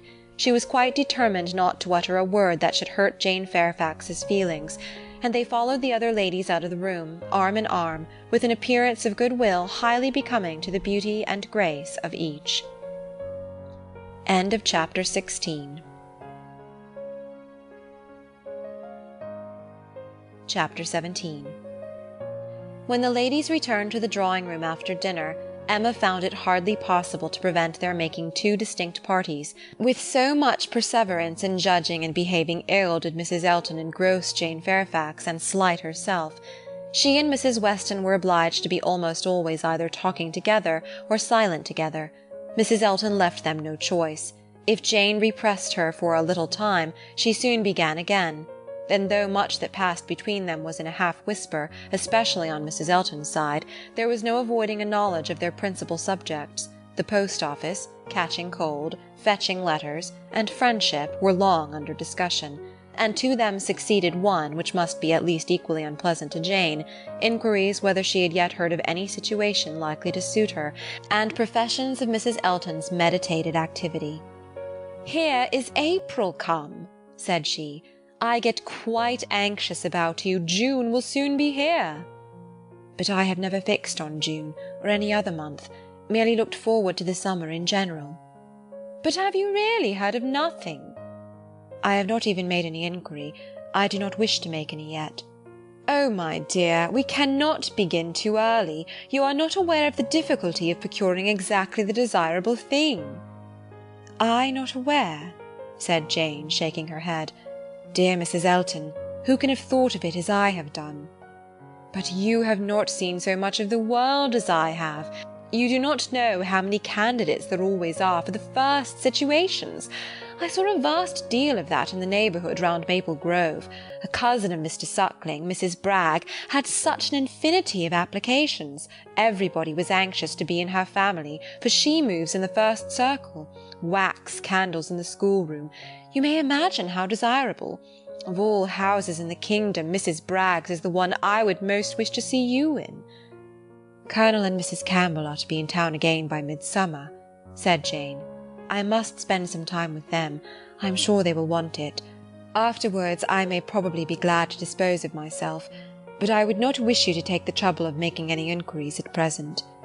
"Trouble? Ay, I know your scruples. You are afraid of giving me trouble. But I assure you, my dear Jane, the Campbells can hardly be more interested about you than I am. I shall write to Mrs. Partridge in a day or two, and shall give her strict charge to be on the look-out for anything eligible." "Thank you, but I would rather you did not mention the subject to her. Till the time draws nearer, I do not wish to be giving anybody trouble." "But, my dear child, the time is drawing near. Here is April and June, or say even July, is very near, with such business to accomplish before us. Your inexperience really amuses me. A situation such as you deserve and your friends would require for you is no everyday occurrence, is not attained at a moment's notice. Indeed, we must begin inquiring directly." "Excuse me, ma'am, but this is by no means my intention. I make no inquiry myself, and should be sorry to have any made by my friends. When I am quite determined as to the time, I am not at all afraid of being long unemployed. There are places in town, offices, where inquiry would soon produce something. Offices for the sale, not quite of human flesh, but of human intellect." "Oh, my dear, human flesh? You quite shock me. If you mean a fling at the slave trade, I assure you Mr. Suckling was always rather a friend to the abolition." "I was not thinking of the slave trade," replied Jane. "Governess trade, I assure you, is all that I had in view.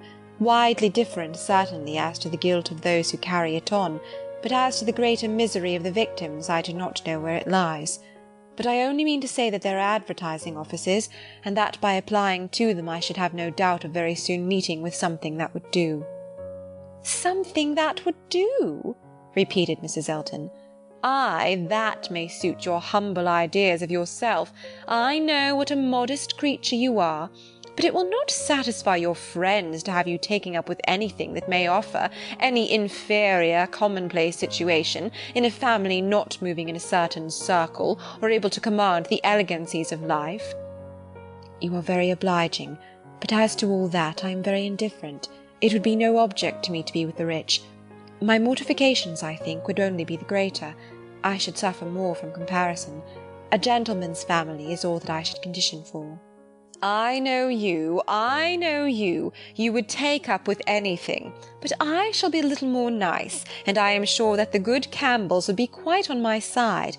With your superior talents you have a right to move in the first circle. Your musical knowledge alone would entitle you to name your own terms, have as many rooms as you like, and mix in the family quite as much as you choose. That is, I do not know. If you knew the harp, you might do all that, I am very sure. But you sing as well as you play. Yes, I really believe you might, even without the harp, stipulate for what you chose. And you must and shall be delightfully, honourably, and comfortably settled before the Campbells or I have any rest." "You may well class the delight, the honour, and the comfort of such a situation together," said Jane. "They are pretty sure to be equal. However, I am very serious in not wishing anything to be attempted at present for me. I am exceedingly obliged to you, Mrs. Elton. I am obliged to anybody who feels for me. But I am quite serious in wishing nothing to be done till the summer. For 2 or 3 months longer I shall remain where I am, and as I am." "And I am quite serious too, I assure you," replied Mrs. Elton gaily, "in resolving always to be on the watch, and employing my friends to watch also, that nothing really unexceptionable may pass us." In this style she ran on, never thoroughly stopped by anything till Mr. Woodhouse came into the room. Her vanity had then a change of object, and Emma heard her saying in the same half-whisper to Jane, "Here comes this dear old beau of mine, I protest. Only think of his gallantry in coming away before the other men. What a dear creature he is! I assure you I like him excessively. I admire all that quaint, old-fashioned politeness. It is much more to my taste than modern ease. Modern ease often disgusts me. But this good old Mr. Woodhouse, I wish you had heard his gallant speeches to me at dinner. Oh, I assure you I began to think my caro sposo would be absolutely jealous. I fancy I am rather a favourite. He took notice of my gown. How do you like it? Selina's choice. Handsome, I think, but I do not know whether it is not over-trimmed. I have the greatest dislike to the idea of being over-trimmed, quite a horror of finery. I must put on a few ornaments now because it is expected of me. A bride, you know, must appear like a bride. But my natural taste is all for simplicity. A simple style of dress is so infinitely preferable to finery. But I am quite in the minority, I believe. Few people seem to value simplicity of dress. Show and finery are everything. I have some notion of putting such a trimming as this to my white and silver poplin. Do you think it will look well?" The whole party were but just reassembled in the drawing-room when Mr. Weston made his appearance among them. He had returned to a late dinner, and walked to Hartfield as soon as it was over. He had been too much expected by the best judges for surprise, but there was great joy. Mr. Woodhouse was almost as glad to see him now as he would have been sorry to see him before. John Knightley only was in mute astonishment. That a man who might have spent his evening quietly at home after a day of business in London should set off again and walk half a mile to another man's house for the sake of being in mixed company till bedtime, of finishing his day in the efforts of civility and the noise of numbers, was a circumstance to strike him deeply. A man who had been in motion since 8 o'clock in the morning, and might now have been still, who had been long talking and might have been silent, who had been in more than one crowd and might have been alone. Such a man to quit the tranquillity and independence of his own fireside, and on the evening of a cold, sleety April day rush out again into the world. Could he by a touch of his finger have instantly taken back his wife, there would have been a motive, but his coming would probably prolong rather than break up the party. John Knightley looked at him with amazement, then shrugged his shoulders and said, "I could not have believed it even of him." Mr. Weston, meanwhile, perfectly unsuspicious of the indignation he was exciting, happy and cheerful as usual, and with all the right of being principal talker, which a day spent anywhere from home confers, was making himself agreeable among the rest, and having satisfied the inquiries of his wife as to his dinner, convincing her that none of all her careful directions as to the servants had been forgotten, and spread abroad what public news he had heard, was proceeding to a family communication, which, though principally addressed to Mrs. Weston, he had not the smallest doubt of being highly interesting to everybody in the room. He gave her a letter. It was from Frank, and to herself. He had met with it in his way, and had taken the liberty of opening it. read it," said he. "It will give you pleasure. Only a few lines will not take you long. Read it to Emma." The two ladies looked over it together, and he sat smiling and talking to them the whole time, in a voice a little subdued, but very audible to everybody. "Well, he is coming, you see. Good news, I think. Well, what do you say to it? I always told you he would be here again soon, did I not? Anne, my dear, did I not always tell you so, and you would not believe me? In town next week, you see, at the latest, I dare say, for she is as impatient as the black gentleman when anything is to be done. Most likely they will be there to-morrow or Saturday. As to her illness, all nothing, of course. But it is an excellent thing to have Frank among us again, so near as town. They will stay a good while when they do come, and he will be half his time with us. This is precisely what I wanted. Well, pretty good news, is it not? Have you finished it? Has Emma read it all? Put it up. We will have a good talk about it some other time, but it will not do now. I shall only just mention the circumstance to the others in a common way." Mrs. Weston was most comfortably pleased on the occasion. Her looks and words had nothing to restrain them. She was happy, she knew she was happy, and knew she ought to be happy. Her congratulations were warm and open, but Emma could not speak so fluently. She was a little occupied in weighing her own feelings, and trying to understand the degree of her agitation, which she rather thought was considerable. Mr. Weston, however, too eager to be very observant, too communicative to want others to talk, was very well satisfied with what she did say, and soon moved away to make the rest of his friends happy by a partial communication of what the whole room must have overheard already. It was well that he took everybody's joy for granted, or he might not have thought either Mr. Woodhouse or Mr. Knightley particularly delighted. They were the first entitled, after Mrs. Weston and Emma, to be made happy. From them he would have proceeded to Miss Fairfax, but she was so deep in conversation with John Knightley that it would have been too positive an interruption, and finding himself close to Mrs. Elton, and her attention disengaged, he necessarily began on the subject with her. End of chapter 17. Chapter 18. "I hope I shall soon have the pleasure of introducing my son to you," said Mr. Weston. Mrs. Elton, very willing to suppose a particular compliment intended her by such a hope, smiled most graciously. "You have heard of a certain Frank Churchill, I presume," he continued, "and know him to be my son, though he does not bear my name." "Oh, yes, and I shall be very happy in his acquaintance. I am sure Mr. Elton will lose no time in calling on him, and we shall both have great pleasure in seeing him at the vicarage." "You are very obliging. Frank will be extremely happy, I am sure. He is to be in town next week, if not sooner. We have notice of it in a letter to-day. I met the letters in my way this morning, and seeing my son's hand, presumed to open it, though it was not directed to me. It was to Mrs. Weston. She is his principal correspondent, I assure you. I hardly ever get a letter." "And so you absolutely opened what was directed to her? Oh, Mr. Weston!" laughing affectedly. "I must protest against that. A most dangerous precedent indeed. I beg you will not let your neighbours follow your example. Upon my word, if this is what I am to expect, we married women must begin to exert ourselves. Oh, Mr. Weston, I could not have believed it of you." "Ay, we men are sad fellows. You must take care of yourself, Mrs. Elton. This letter tells us, it is a short letter, written in a hurry, merely to give us notice. It tells us that they are all coming up to town directly on Mrs. Churchill's account. She has not been well the whole winter, and thinks Enscombe too cold for her. So they are to all move southward without loss of time." "Indeed? From Yorkshire, I think. Is Enscombe in Yorkshire?" "Yes, they are about 190 miles from London, a considerable journey." "Yes, upon my word, very considerable. 65 miles farther than from Maple Grove to London. But what is distance, Mr. Weston, to people of large fortune? You would be amazed to hear how my brother, Mr. Suckling, sometimes flies about. You will hardly believe me, but twice in 1 week he and Mr. Bragg went to London and back again with 4 horses. The evil of the distance from Enscombe, said Mr. Weston, is that Mrs. Churchill, as we understand, has not been able to leave the sofa for a week together. In Frank's last letter she complained, he said, of being too weak to get into her conservatory without having both his arm and his uncle's.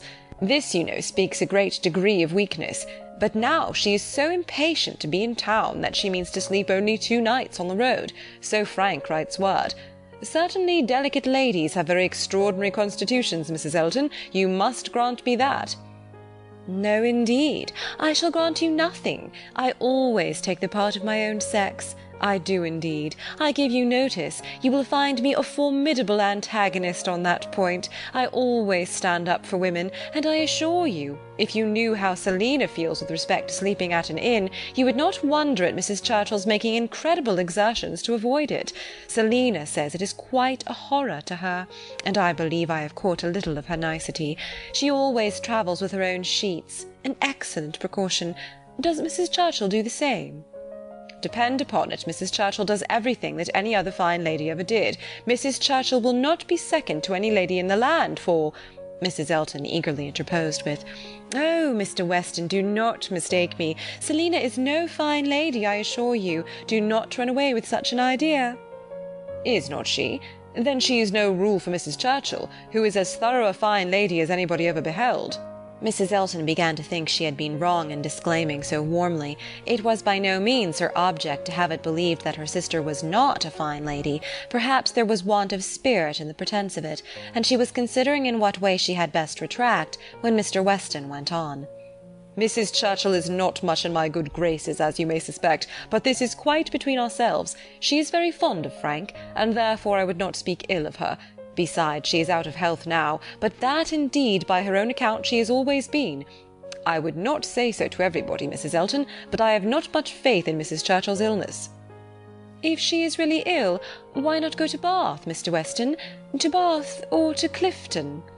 "She has taken it into her head that Enscombe is too cold for her.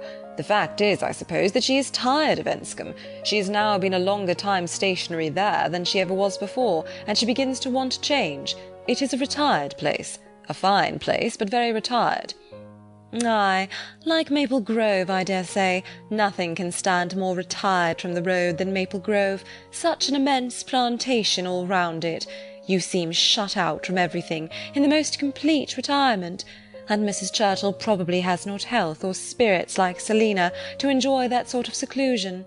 Or perhaps she may not have resources enough in herself to be qualified for a country life.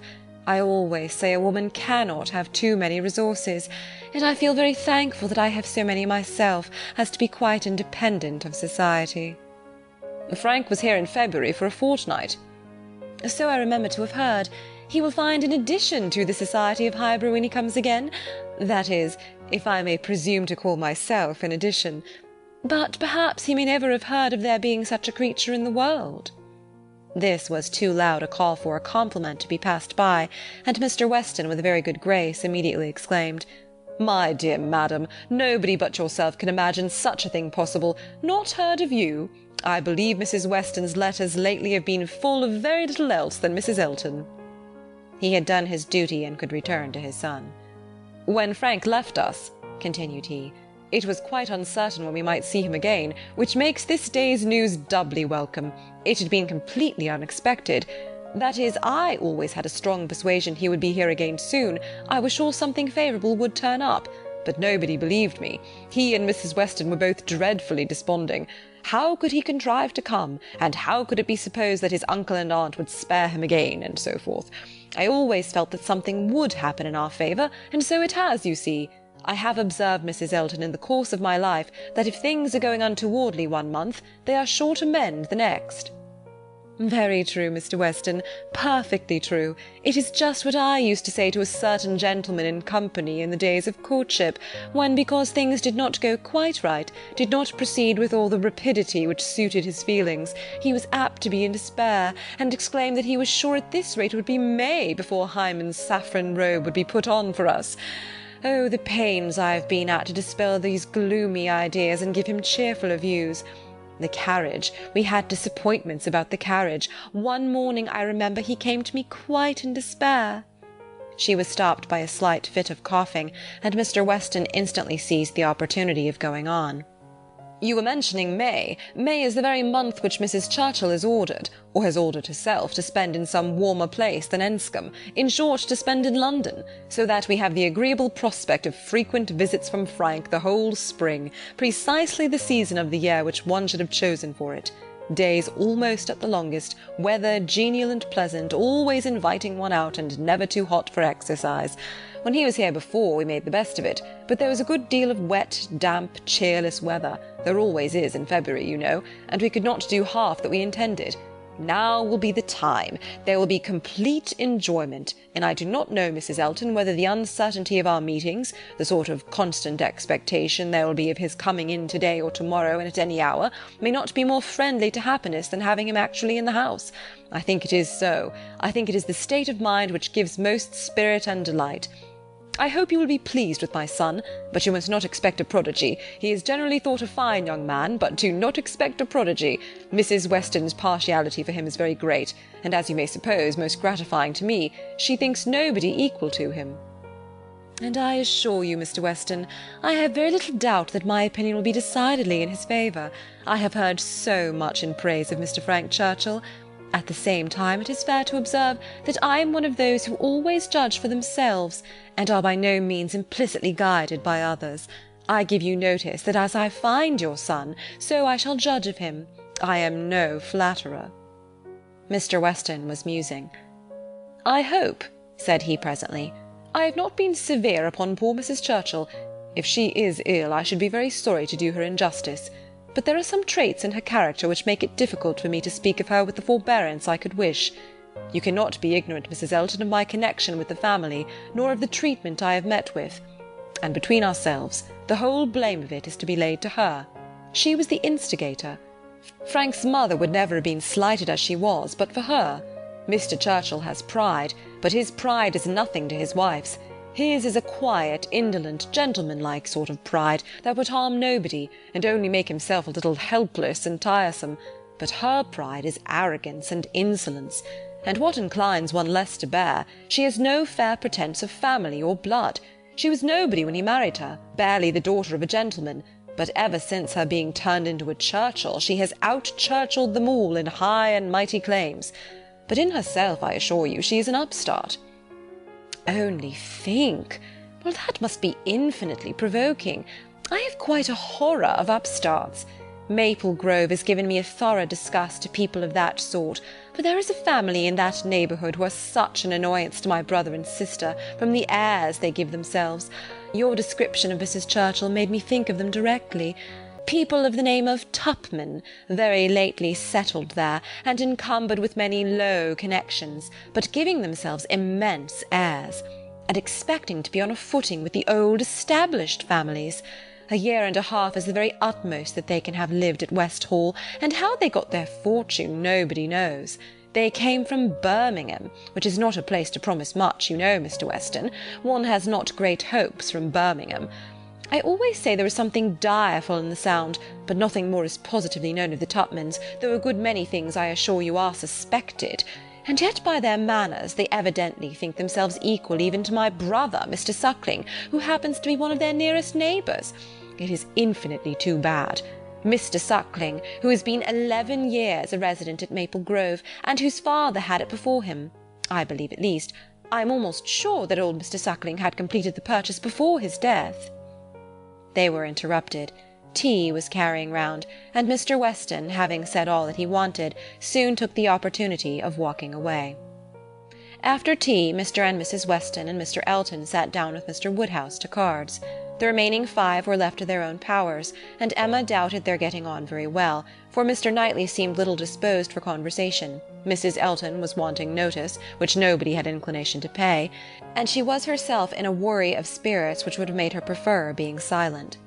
Mr. John Knightley proved more talkative than his brother. He was to leave them early the next day, and he soon began with, "Well, Emma, I do not believe I have anything more to say about the boys, but you have your sister's letter.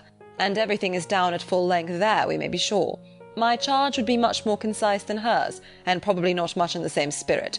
All that I have to recommend being comprised in, do not spoil them, and do not physic them. I rather hope to satisfy you both, said Emma, for I shall do all in my power to make them happy, which will be enough for Isabella, and happiness must preclude false indulgence and physic. And if you find them troublesome, you must send them home again. That is very likely. You think so, do not you? I hope I am aware that they may be too noisy for your father, or even may be some encumbrance to you if your visiting engagements continue to increase as much as they have done lately. Increase? Certainly. You must be sensible that the last half-year has made a great difference in your way of life. Difference? No, indeed I am not. There can be no doubt of your being much more engaged with company than you used to be. Witness this very time. Here am I come down to one day only, and you are engaged with the dinner-party. When did it happen before, or anything like it? Your neighbourhood is increasing, and you mix more with it. A little while ago, every letter to Isabella brought an account of fresh gaieties, dinners at Mr. Cole's, or balls at the Crown. The difference which Randalls alone, makes in your goings-on is very great. Yes, said his brother quickly, it is Randalls that does it all. Very well, and as Randalls, I suppose, is not likely to have less influence than heretofore, it strikes me as a possible thing, Emma, that Henry and John may be sometimes in the way, and if they are, I only beg you to send them home. No, cried Mr. Knightley, that need not be the consequence. Let them be sent to Donwell. I shall certainly be at leisure. Upon my word, exclaimed Emma, you amuse me. I should like to know how many of all my numerous engagements take place without your being of the party, and why I am to be supposed in danger of wanting leisure to attend to the little boys. These amazing engagements of mine, what have they been? Dining once with the Coles, and having a ball talked of, which never took place. I can understand you, nodding at Mr. John Knightley. Your good fortune in meeting with so many of your friends at once here delights you too much to pass unnoticed. But you, turning to Mr. Knightley, who know how very, very seldom I am ever 2 hours from Hartfield, why you should foresee such a series of dissipation for me, I cannot imagine. And as to my dear little boys, I must say that if Aunt Emma has not time for them, I do not think they would fare much better with Uncle Knightley, who is absent from home about 5 hours, where she is absent 1, and who, when he is at home, is either reading to himself or settling his accounts. Mr. Knightley seemed to be trying not to smile, and succeeding without difficulty upon Mrs. Elton's beginning to talk to him. End of Chapter 18. End of Volume 2.